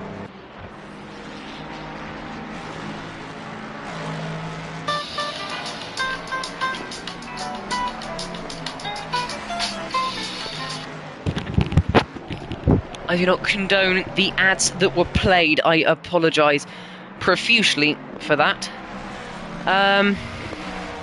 Not too much to note, it seems. Still, Forberg, Canoro, Squirrel, Marshall, Butler, Prince, McMillan, Korzik, Amador, Skate Material, and Peterson.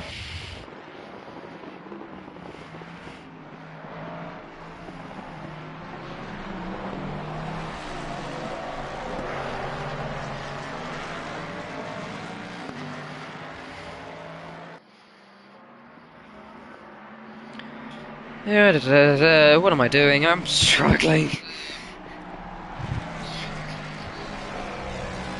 So, from what I can tell, not much has happened.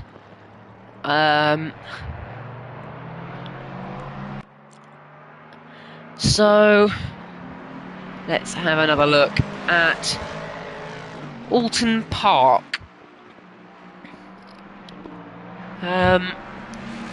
This hasn't always been the Oulton Park circuit. Some changes have been made over time. Most recently, 2003, where they added a chicane. It was the second chicane. To enhance safety. And it's known for being a very challenging circuit, but this man here has made it seem easy.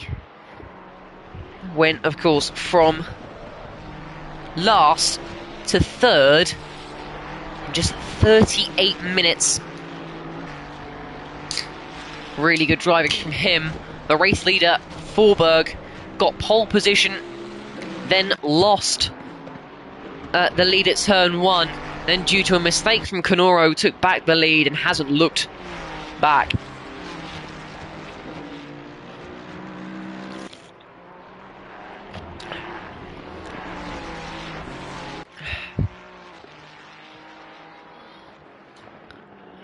But looking back at what happened last time out at Bathurst,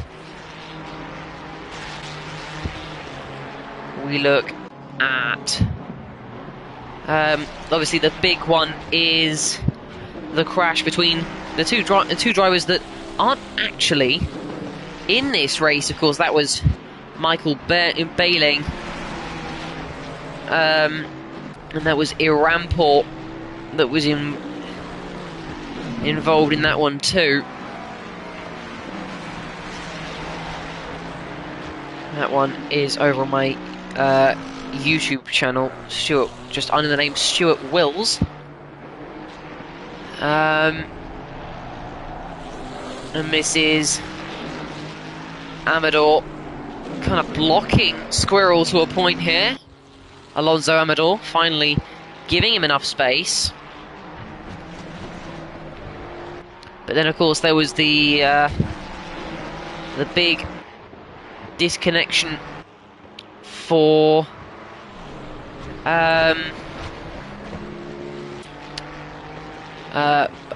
Butler. Oh, it wasn't Butler, it was Benton, wasn't it? Justin Benton, who was dominating that race. And earlier on in that race, we had Adamako, who found himself in the barrier at the downhill chicane. at Bathurst, which caused some problems for quite a few drivers in that race. And then not too much happened for the rest of it. But overall, a good race to watch. Of course, won by current second place, Canoro.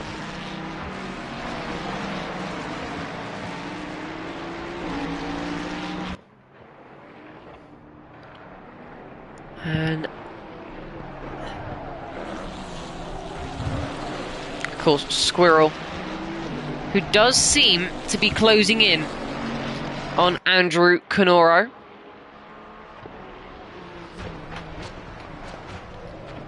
But whether he'll actually be able to complete the overtake or not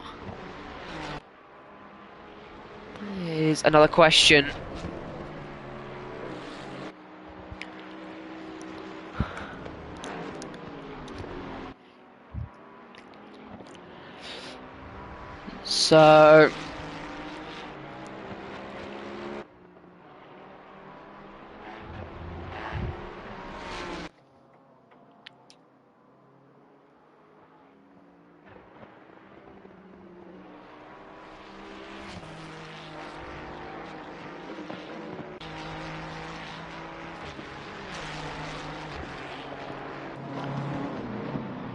So still how it has been for the last 10 minutes or so, maybe even to 15.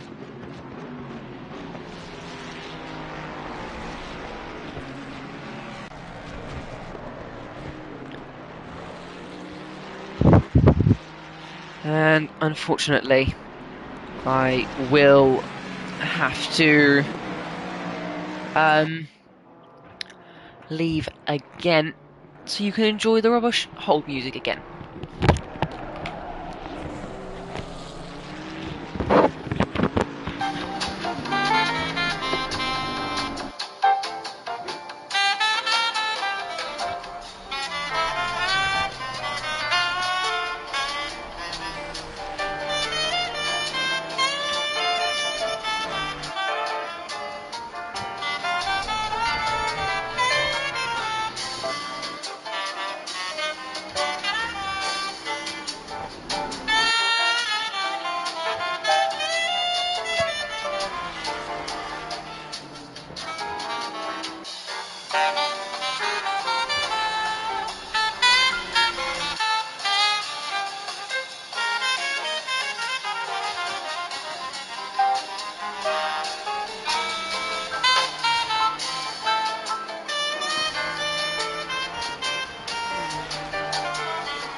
Not much has changed then.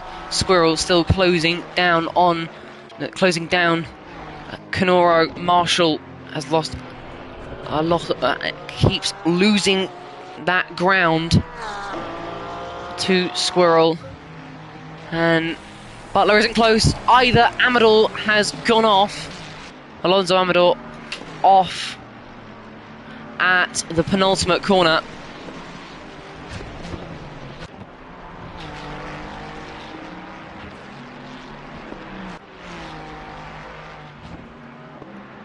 And I believe Skate Material is the only driver to have served his pit stop. Amador now coming in for his pit stop.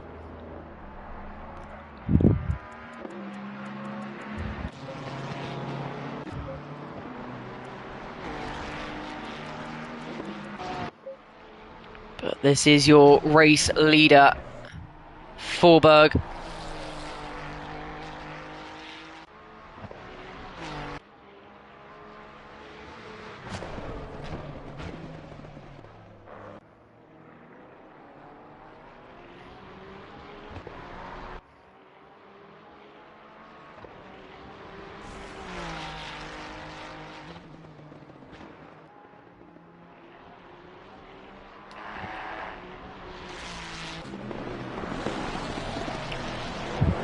And it really has been a Max Verstappen-esque drive in that, with that livery from Forberg.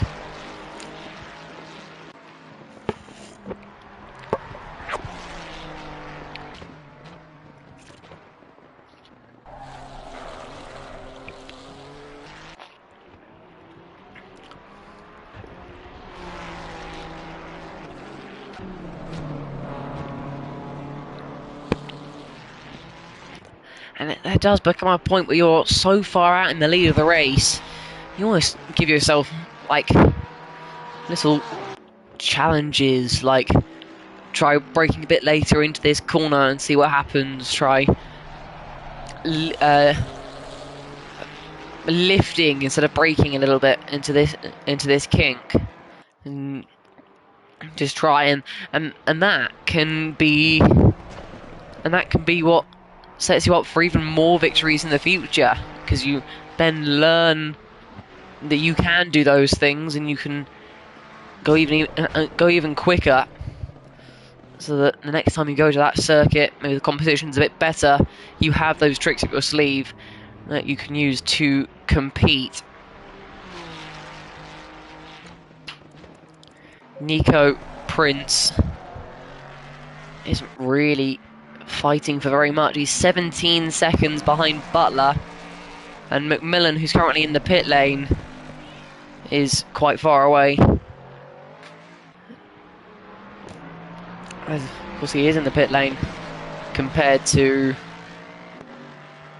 Prince being now at the second chicane. So it's just about clean driving for Prince now.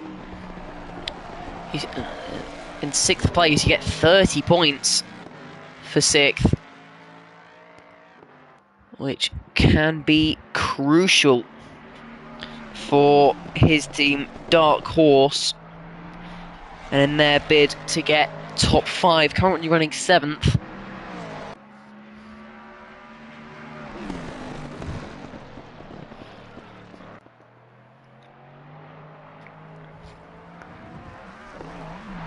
Whoa.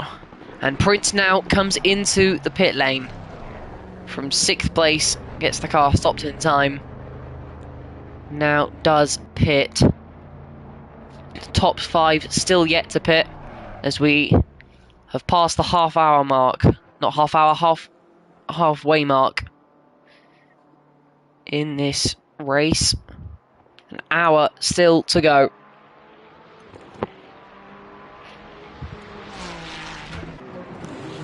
There is Jordan Marshall.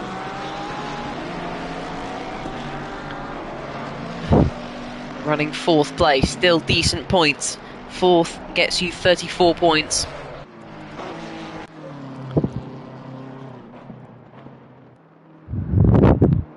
Canoro fighting to get back-to-back podiums. In fact, it could even be back-to-back-to-back podiums, depending on his result at Kyalami. Let me just check. No, at Kyalami,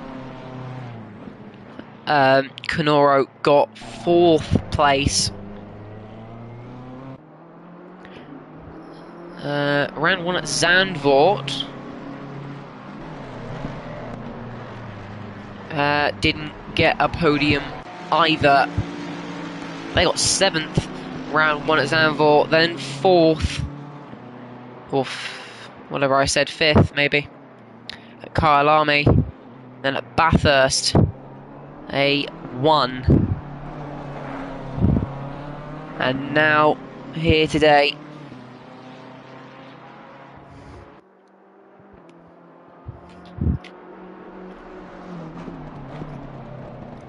Currently running 2nd place, and just look at the gaps.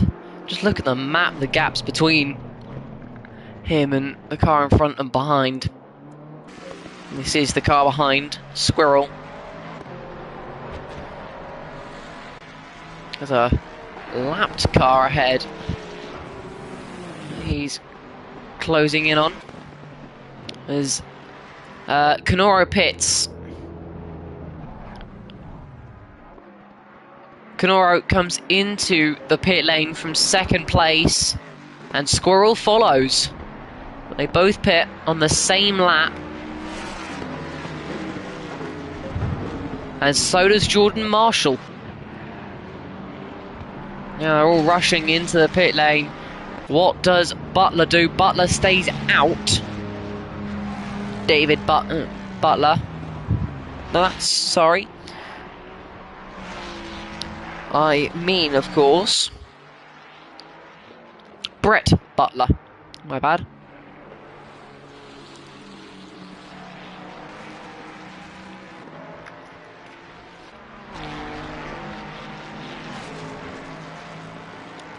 So Butler is now into 2nd place. Canoro out of the pit lane.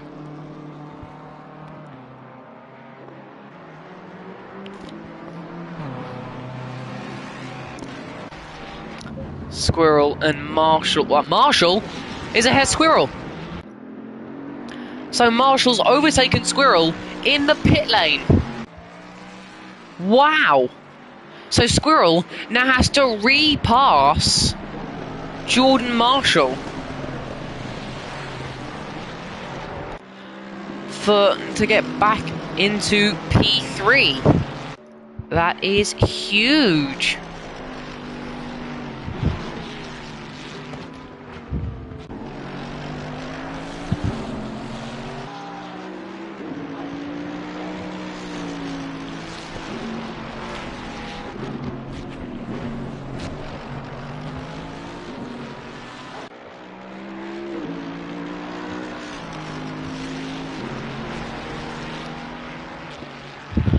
And now Forberg, the leader of the race, is coming up to lap Squirrel in P5.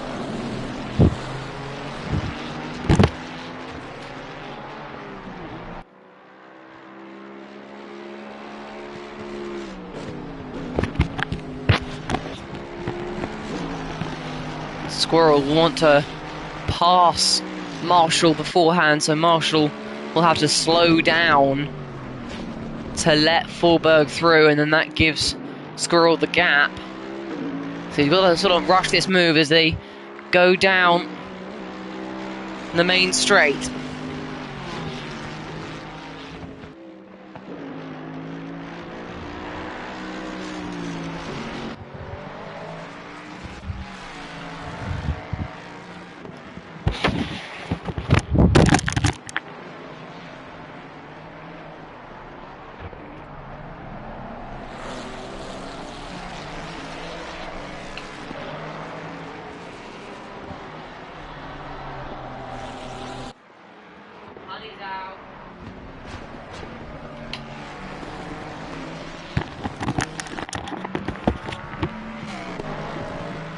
And that is Jackal, who will have done that driver swap with McMillan, now running in 7th place. Marshall still ahead of Squirrel, Forberg and Butler, still yet to stop, along with Peterson. They are the only cars left to stop. Marshall getting all wobbly there.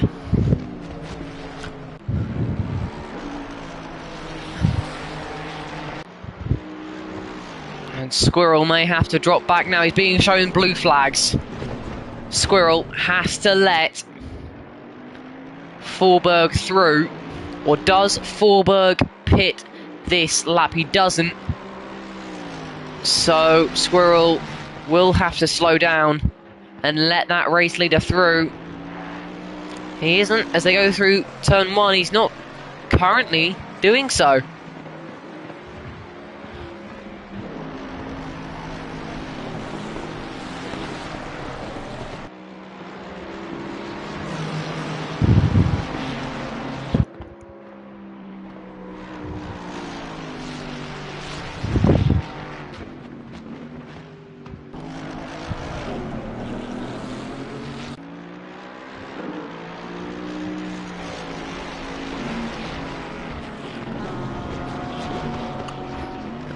But still, Squirrel still refusing to let the race leader by.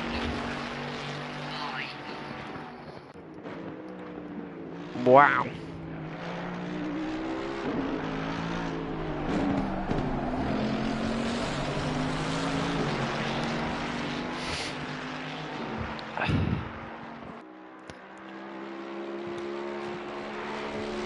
Which I guess as a racing driver, you've always got that thought in the back of your head, well, are they close enough? You're only going to give up time if you absolutely have to. Blue flags being shown again.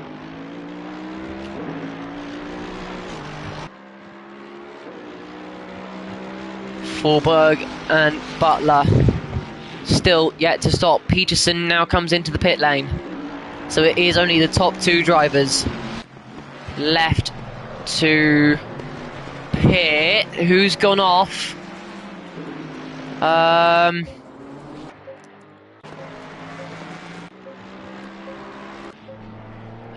think it could well have been Canora that's gone off. Because now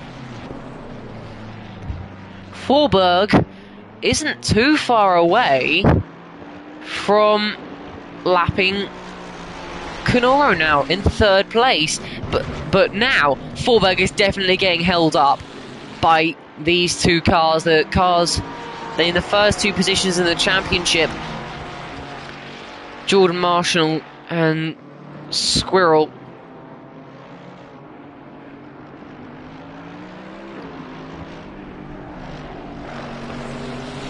What a race this is turning out to be.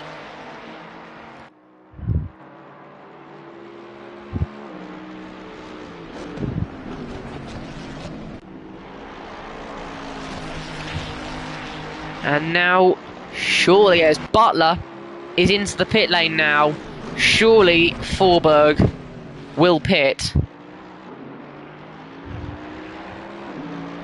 He's got to, surely. He doesn't, he stays out.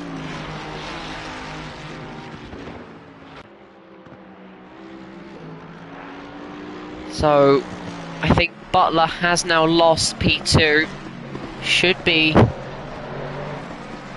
back down to P5 now, showing me that Kenora is now ahead of him. And now Marshall and Squirrel as well.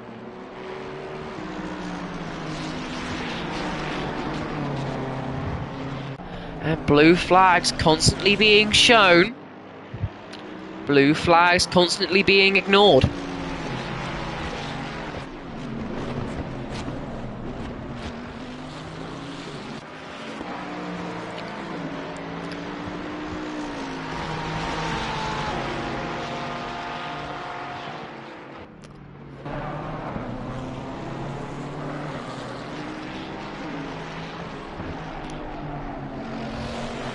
And now you have to think, could this now be a case of Jordan Marshall slowing down, trying to force Squirrel into the race leader so that he has to give up his position, and then flooring it so that he doesn't lose as much time as Squirrel when being lapped? It is definitely a possibility.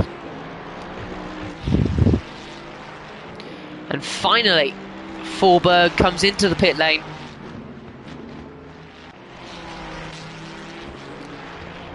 Jordan Marshall and Squirrel left to race for themselves. And it's just a continuation now. Can Marshall keep Squirrel behind this time? Such a big battle in the context of the championship, because whoever has the lead here will have the edge going into the final round, which will happen in 2 weeks' time. That was Skate Material, who just went off at that chicane. Let's hope that he doesn't impede these two drivers too much.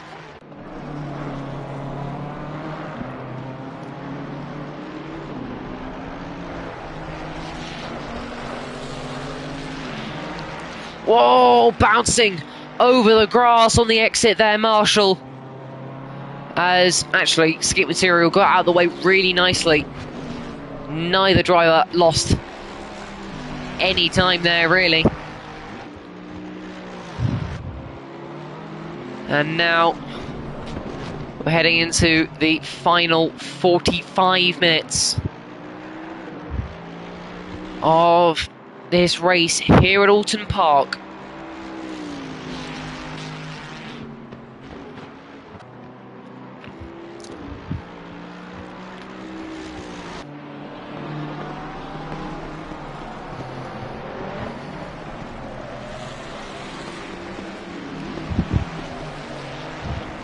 Jordan Marshall trying and trying and trying to keep Squirrel behind him.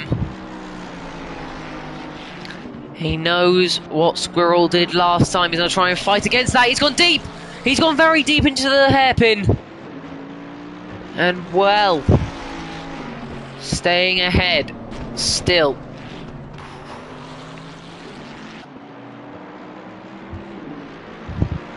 Was that almost a bit of a trick to try and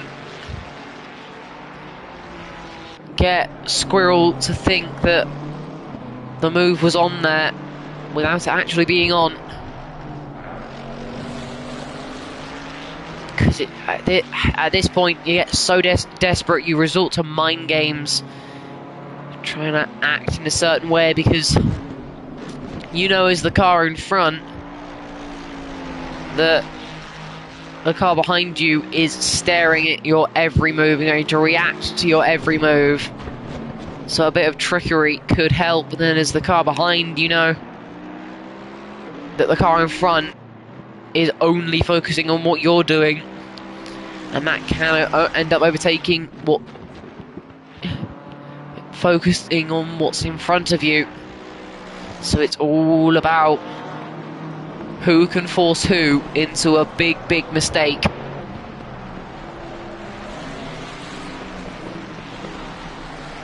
Canoro 34 seconds behind race leader Forberg, who has dominated this race in that Red Bull liveried Ferrari. As I said after qualifying, a champion's drive. Max Verstappen would be very, very proud. But Jordan Marshall driving a Mercedes, and Max Verstappen has also driven a Mercedes, so which one of those two is he actually going to be putting his force behind? And well, it almost looked certain that this man here, Andrew Canoro, was going to get second place. He's made a few mistakes and hasn't quite been on the pace.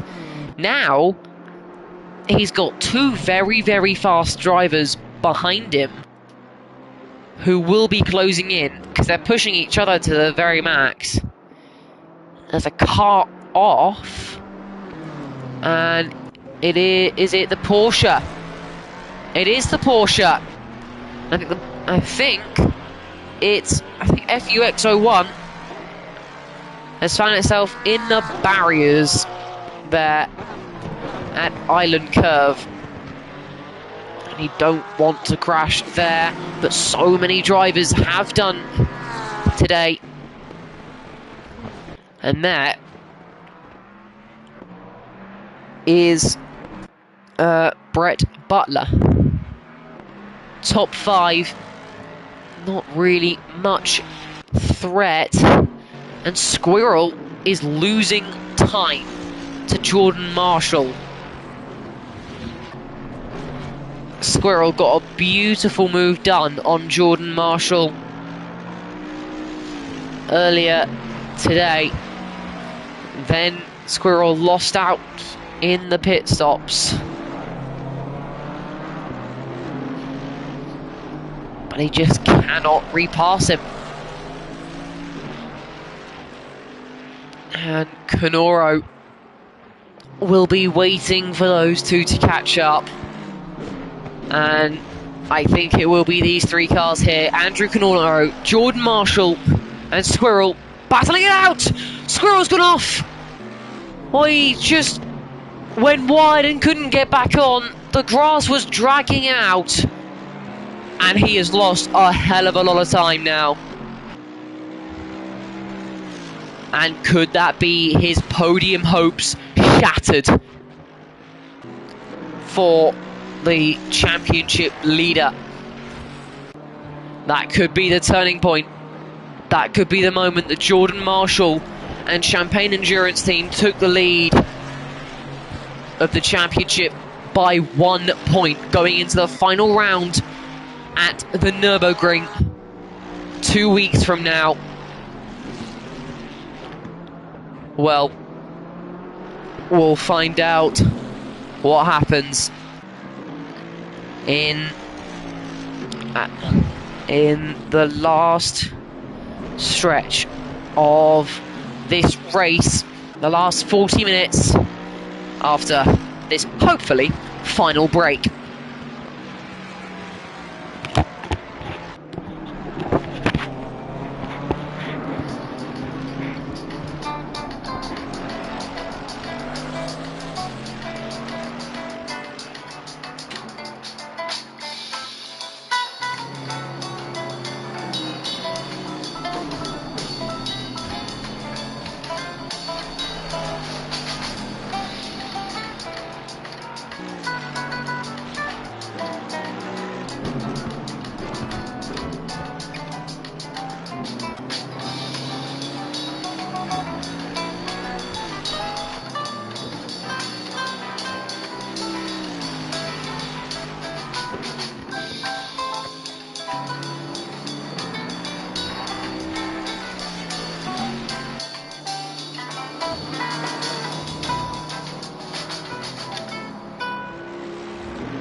When you don't have time for dirt, reach for... With a new pad with thousands of dirt-lifting fibres. It cuts through grease and grime to effortlessly clean your floor in seconds and keep it fresh for hours. Flash Speed Mop. Back to clean in a flash.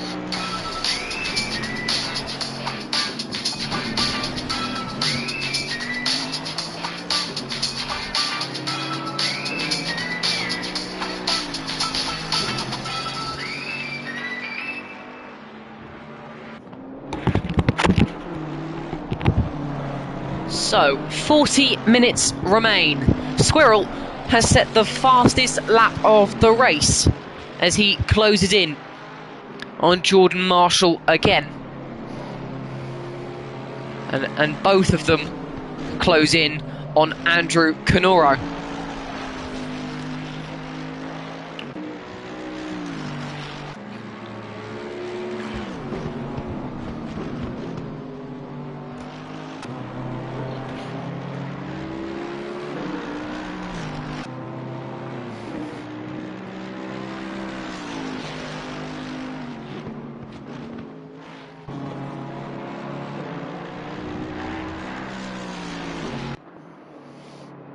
Squirrel right on the gearbox of Jordan Marshall.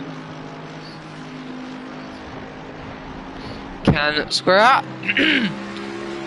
What was that? Sorry, I apologise. I almost had a squirrel there. Can Squirrel find his way through on Jordan Marshall again?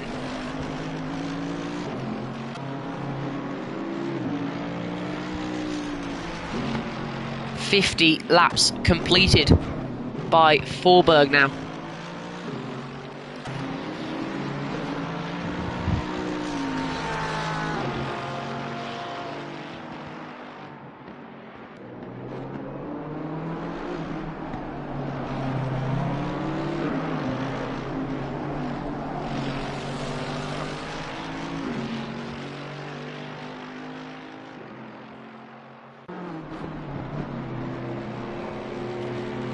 And Squirrel just so very close to the back of Jordan Marshall's car. Surely he'll be able to make a move into turn one here. If he can get a good enough exit, if he can get a good enough run on the Mercedes into turn one, just too far back to make a lunge. But these endurance races are all about having enough patience to wait until an opportunity presents itself. And that was a clipping of the grass from Andrew Canoro. 3.7 seconds now between Marshall and Canoro. And that could end up being Squirrel and Canoro. This race could end in a three-way battle for P2 here at Oulton Park, and that would be enthralling. Marshall placing his car in the middle of the track, not giving Squirrel any opportunity to get past.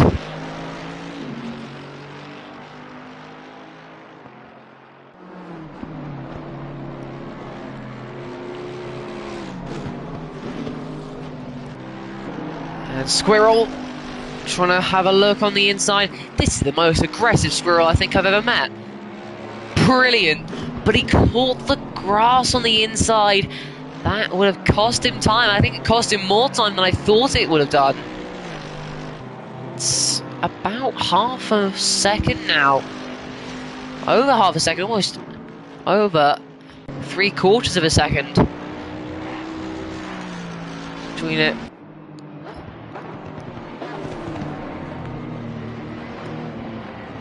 But they are closing in on Andrew Canoro.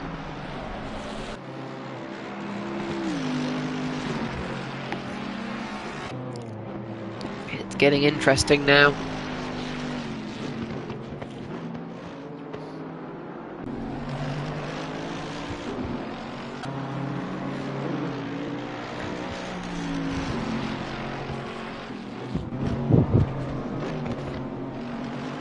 and down into that first chicane. They do get a headwind, and that's when the speed of the wind is actually pushing against the car, helping it slow down, which means you can get on the brakes a bit later into it. I mean, the wind is actually only going 1 kilometre an hour, so it's not fast at all, but it will help them under braking to an extent. And that's mainly actually an effect that Squirrel won't actually receive, because Marshall is punching a hole in the air in front of him, meaning that yes, he gets the slipstream down the straights, but it also means that he doesn't have the luxury of having the headwind. He'll definitely get the tailwind, and it's Marshall that won't get the tailwind. But actually where the tailwind is, you don't really want it, because it's down into that island curve that's caught out a lot of drivers, and I think it's the wind that has led to most of those drivers making those sort of mistakes. But yeah.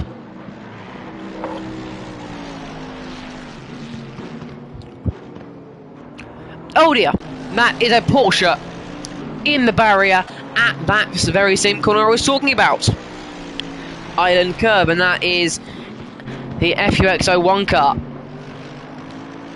Currently running P8, that won't have cost him anything position-wise.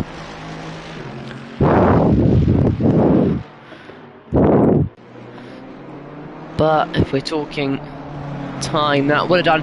And speaking of time, these two cutting small chunks of time out of Andrew Canoro. And they're gonna be a bit nervy.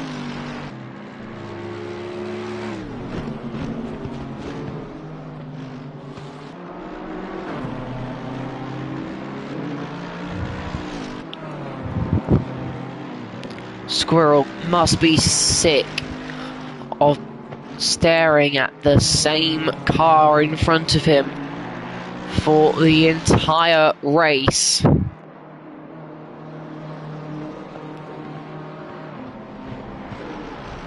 And, well, I don't even think that Jordan Marshall is the least comfortable driver out there. I think it's Andrew Canoro, because he knows that those two drivers are fast, because he knows that they are first and second in the championship, and I know that they are out to get him.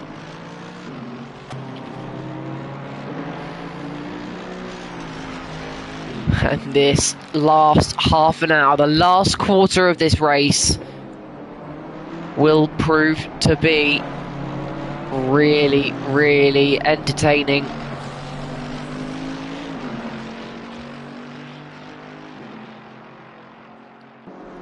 And the FUX01 car is into the pit lane for a second time this race.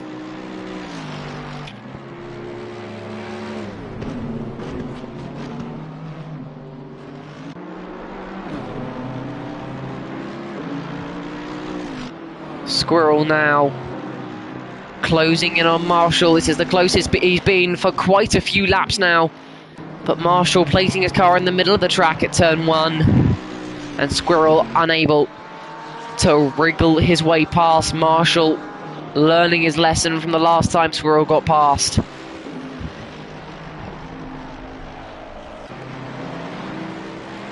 Just look at how close he is, right on top of him.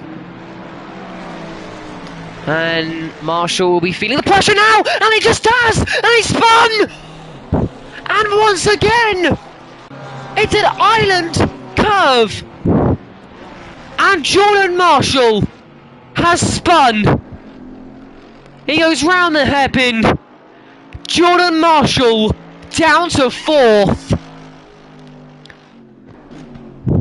And that is David Bender, who's just been given a drive-through penalty for exceeding track limits. Jordan Marshall, second place in the championship. It looked like he could get first if he just kept Squirrel behind him. And look what's happened. He's made what can only be described as a silly mistake. Wow.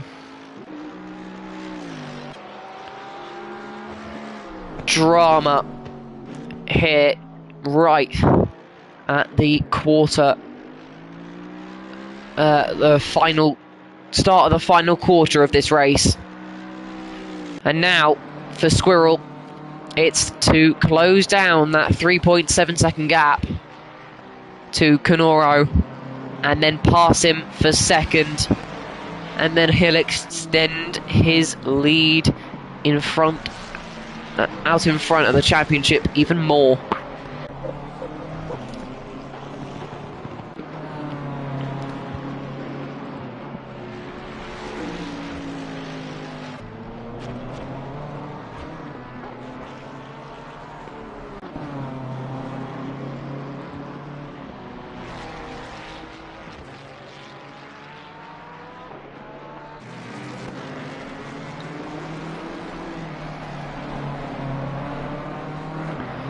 But a shock domination for Espana Road Team with Forberg, their driver,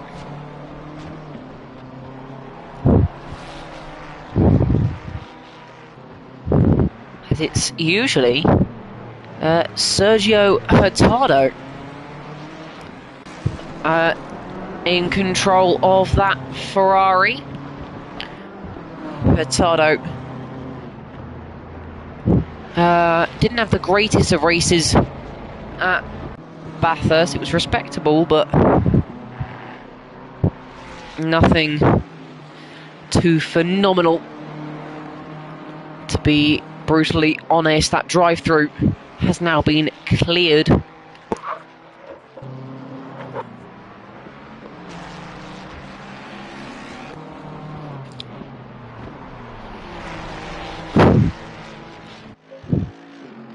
And Forberg is in the pits. Why is Forberg in the pits?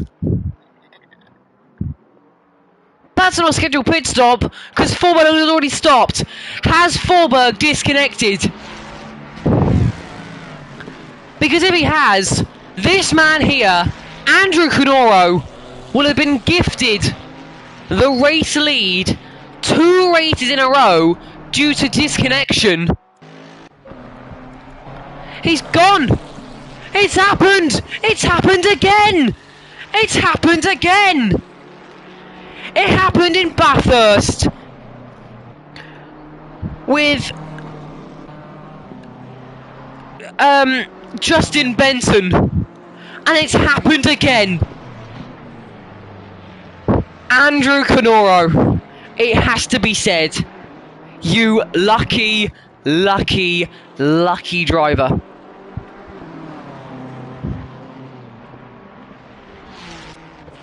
Wow.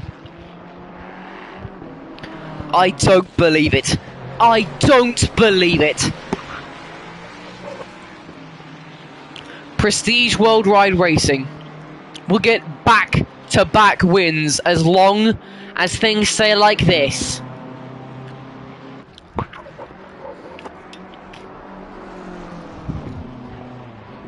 Car number 30. Oh, that's off, and it is escape material off again. But number 33, using the Red Bull Ferrari livery, put in a Max Verstappen-esque performance in qualifying, was driving dominantly like Max Verstappen in the race, and now has disconnected. Wow. But that does now promote Jackal into the top 5.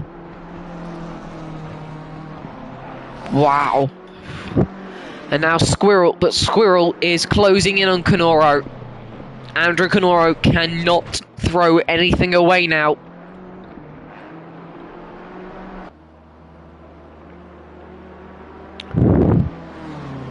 Wow. This is unbelievable. For the second, I still cannot believe it. 2 races in a row this has happened.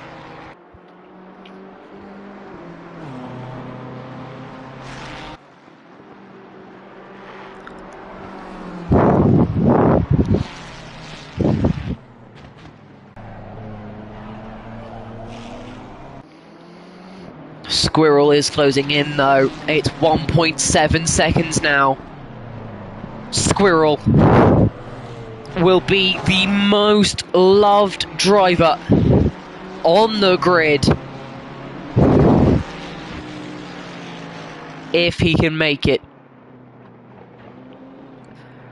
From last to first, 11th on the grid, couldn't even set a valid lap time in qualifying. If he now makes that overtake on Andrew Canoro and wins this race, that would be unbelievably special. It all comes down to the last 22 minutes. Stick around, because this is gonna be brilliant.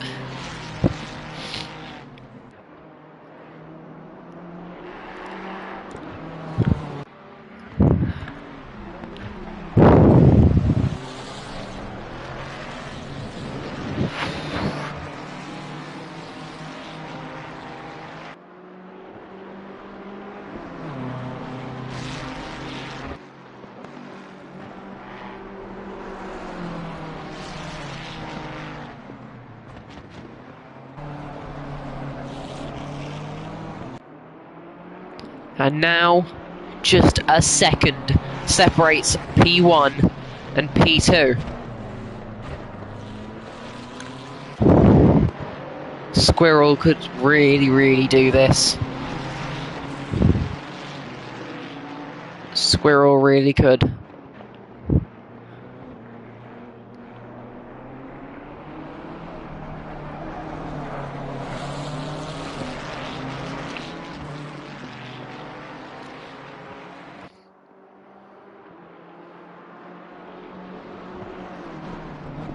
Possible little flash of the headlights there. The camera caught it, but still. 0.4 of a second now. Squirrel piling on the pressure to Canoro, like he piled on the pressure to Jordan Marshall. Through the final corner, down the main straight. That Ferrari seems quick. Is he going to pull to the inside? He's going to give it a go, folding back in behind of the BMW. And you just sense that maybe the Ferrari has more power coming out of the engine than the BMW. But in theory, the BMW would have better cornering.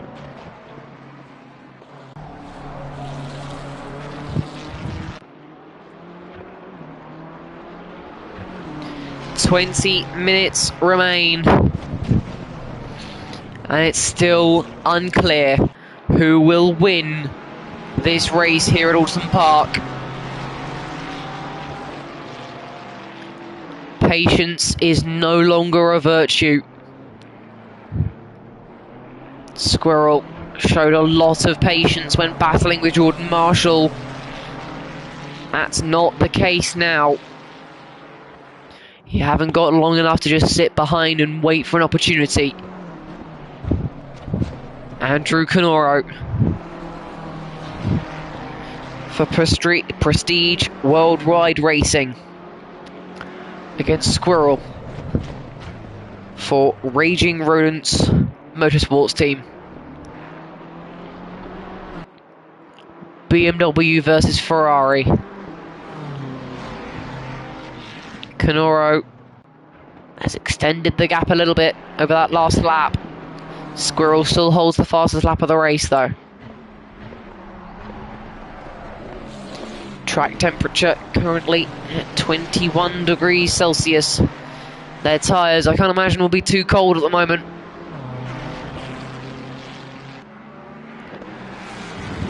Squirrel trying to find every opportunity. Maybe has an opening here, or maybe I could go here and create one. Just right on Andrew Canoro's gearbox.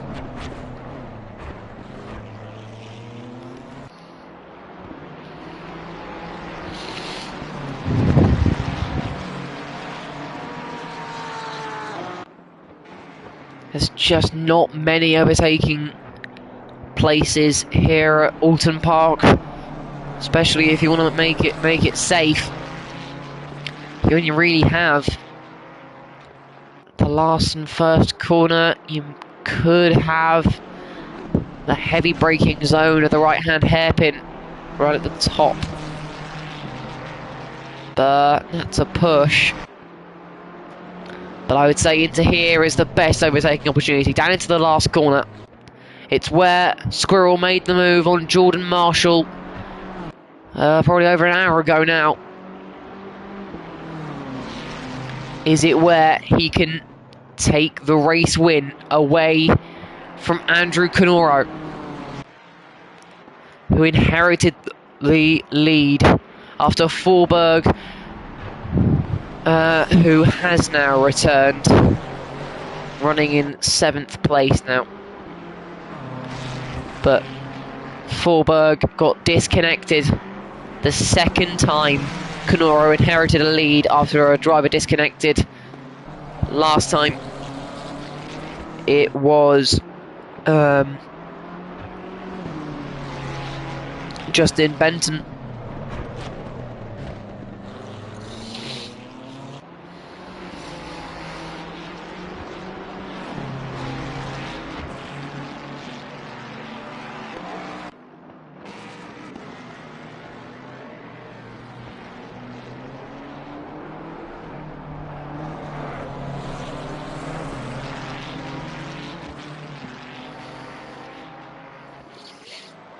Still just over half a second separating these two, and it seems like Squirrel keeps opening the gap, then closing the gap, then opening the gap again, and closing it again.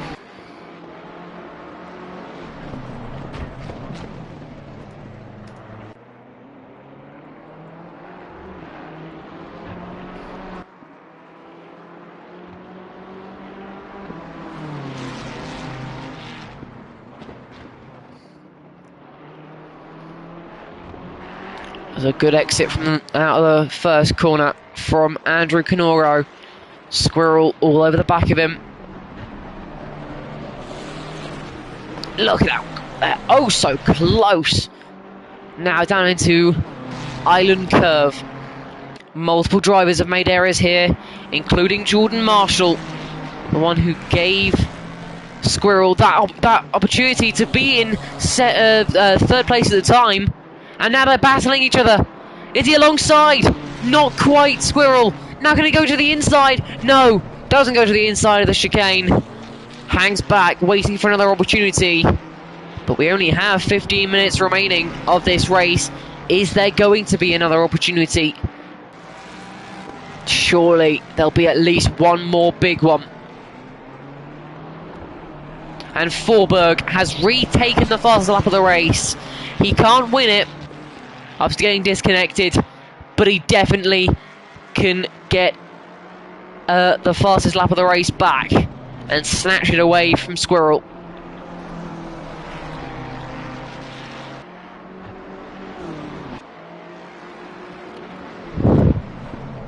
Canoro down into the final corner.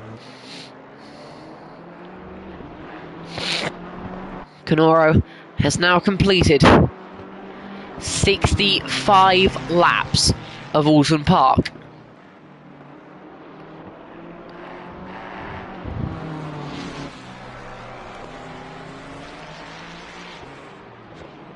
And I think there'll probably be another 5 in there. Maybe closer to 10 in the allotted time. Canoro doesn't have too much longer that he has to hold on for to grab back-to-back race wins. Did it last time out at Bathurst. Can he do it this time round? At Oulton Park, can he capitalise on the race leader disconnecting again? Or can Squirrel make it from last on the grid all the way up to the race win? He went off! Clipping the grass. He's staying in the right direction, but he's lost half a second in that. Because when you go off onto the grass, it's like the grass is trying to drag you further and further out. You've got to really fight it. And that really, really costs you time. I think it might even be over a second now between Canoro and Squirrel. That mistake, that single mistake, may have just won Andrew Canoro this race.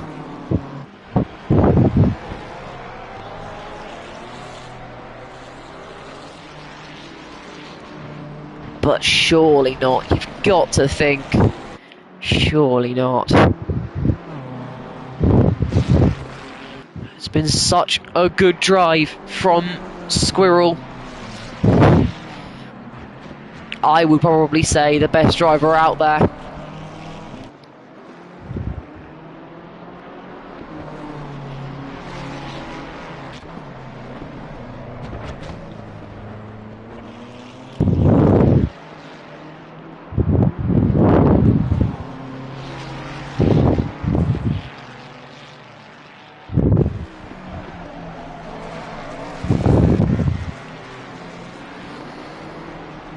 Canoro went off there. Canoro's just gone off there. Saw the grass being kicked up. Squirrel's back in this. Squirrel's back in with a shout. And in the English in the FA Cup in England, Manchester City against Southampton. 73 minutes into that game, 0-0. Just in case somebody's wondering. Maybe. But now, for the last 11 minutes, all eyes on this battle. Squirrel just over half a second behind race leader Andrew Canoro.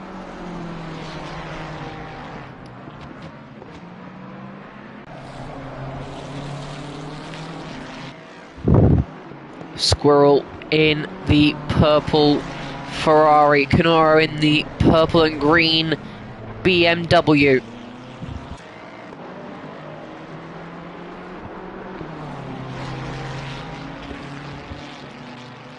Now they do have that headwind I was talking about into that chicane.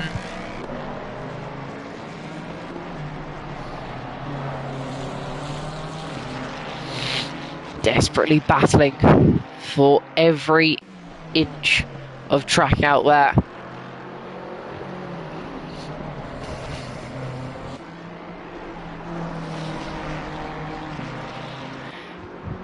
Ten minutes to go. Squirrel's going to have a look down the inside into the final corner, and well, he thought about it. I thought he was going to brake late and go for it. Didn't in the end, thought better of it. That could have been the race right there. but it's still close.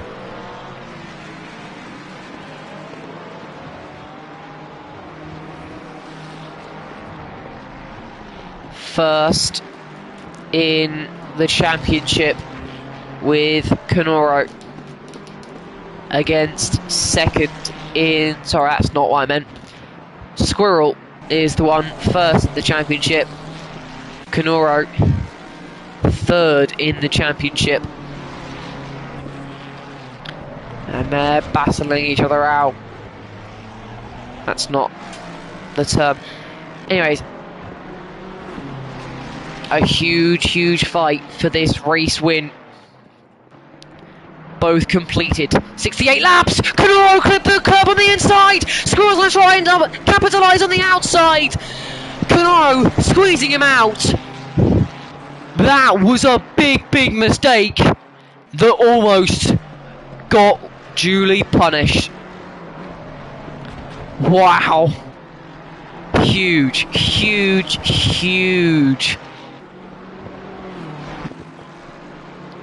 What drama.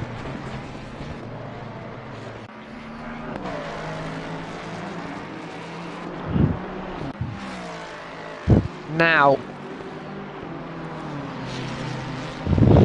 down into the first corner once again. 8 minutes remain.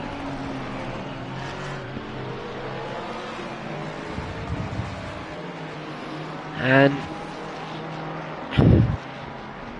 1 hour and 52 minutes have all built up and led us to this great battle.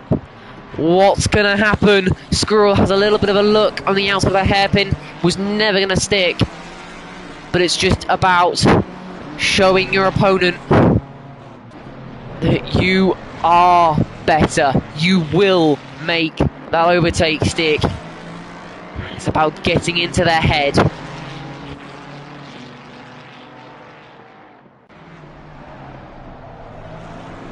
And now Squirrel's the one this time that hits the curb on the inside. But Canoro, who goes wide on the exit and clips the grass, but that didn't cost him as much time. A second now separate the two. Whoa. This is amazing to follow.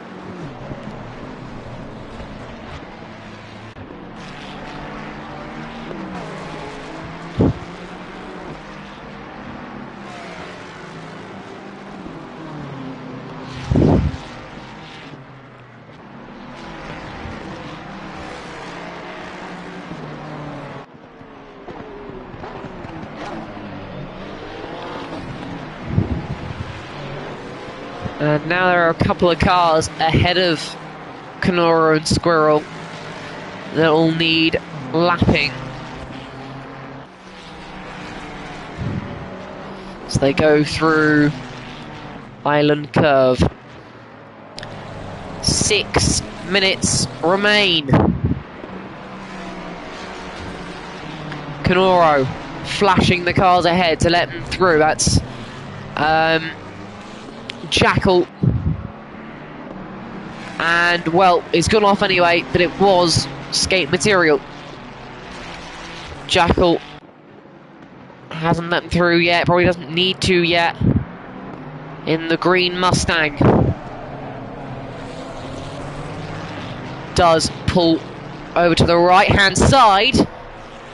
Won't have been too much help to Canoro. Squirrel would have earned probably about a tenth from that. Oh, bit of a twitch there on the exit of the penultimate corner from Canoro, down into the final corner now. 5 minutes remain.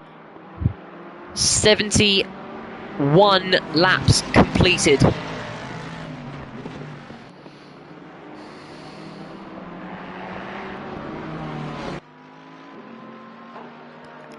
And Jackal gets a drive-through penalty for track limits.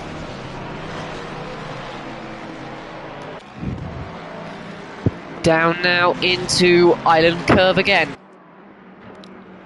Will either of them make a mistake? No.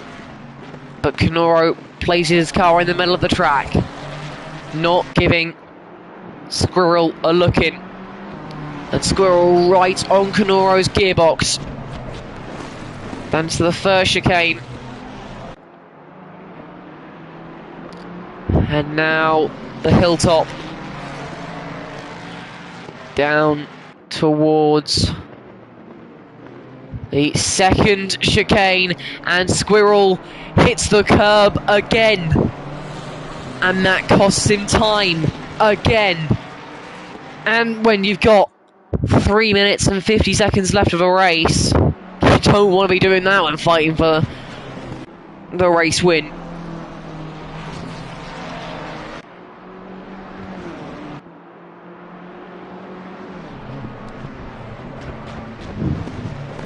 Three and a half minutes to go. Canoro leads Squirrel by a second. Just no mistakes from Andrew Canoro, and he's got this race win in the bag.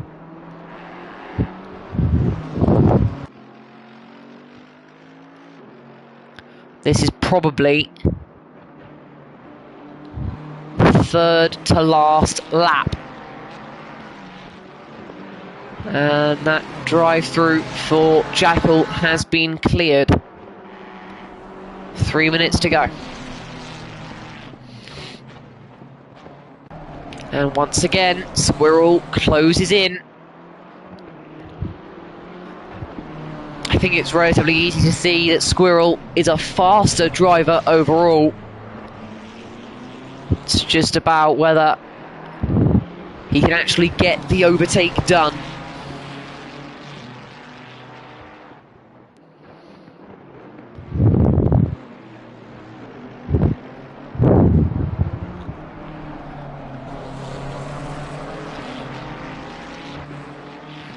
Desperately fighting.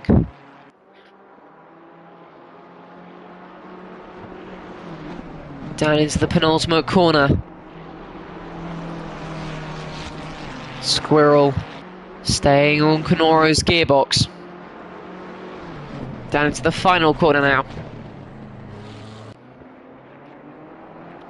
With 1 minute 50 on the clock. I believe this is the penultimate lap being started.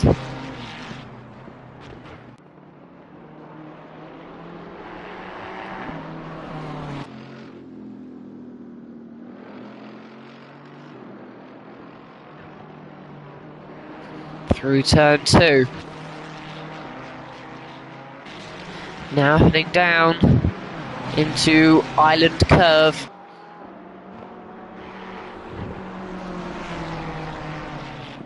Squirrel has gone for it! And oh no! Is he gonna keep it on the track? No, he can't keep it on the track! He sent it down the outside! It was a bit hopeful. And that may well have been his last chance spent. 54, 53, 50 seconds on the clock. If they can get it round the track in 50 seconds, then then they'll start the final lap of the race. If not, this is the final lap of the race. I think they'll get around in time. They're now on the penultimate corner, 30 seconds on the clock. Squirrel now needs to make up a second. Realistically, before Island Curve, and then maybe try it into the second chicane. This is now the final lap of the race. One more to go. All of their hard work and dedication has come to this. The clock is at 0. Down into Island Curve once more. One final time. No mistakes from either of them. Into the hairpin. No mistakes from either of them.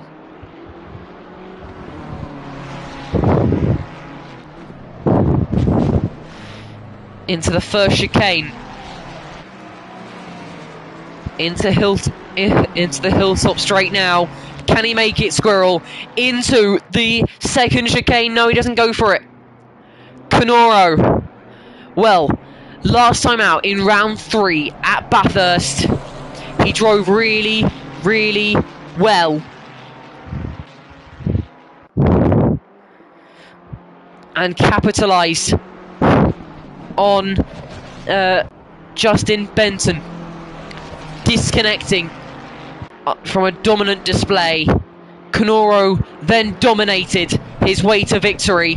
Today, he's capitalised on Forberg's disconnection, and he's held off Squirrel. Back-to-back race wins for Andrew Canoro! He wins at Oulton Park! Squirrel comes home in a very respectable second place from last on the grid. Jordan Marshall through the second chicane now. He will come home in third. Had that spin and island curve while fighting Squirrel, and that cost him. Now into the penultimate corner. Not pushing the car. Down into the final corner now. It will be P3 for Jordan Marshall. P4 for Brett Butler.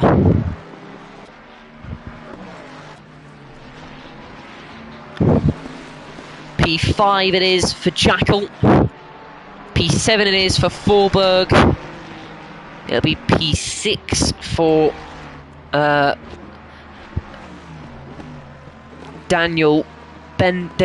David Bender.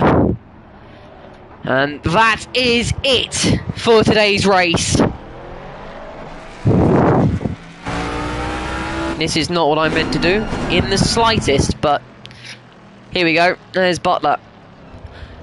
Canoro wins back-to-back races, and it's Jordan Marshall, the only driver this season to have finished on the podium every single race, and he holds on to that. Wow, what a race it was. I've been Lucas Wills. Thank you so much for watching this, and we'll see you in 2 weeks' time for the final round at the Nürburgring. Good night.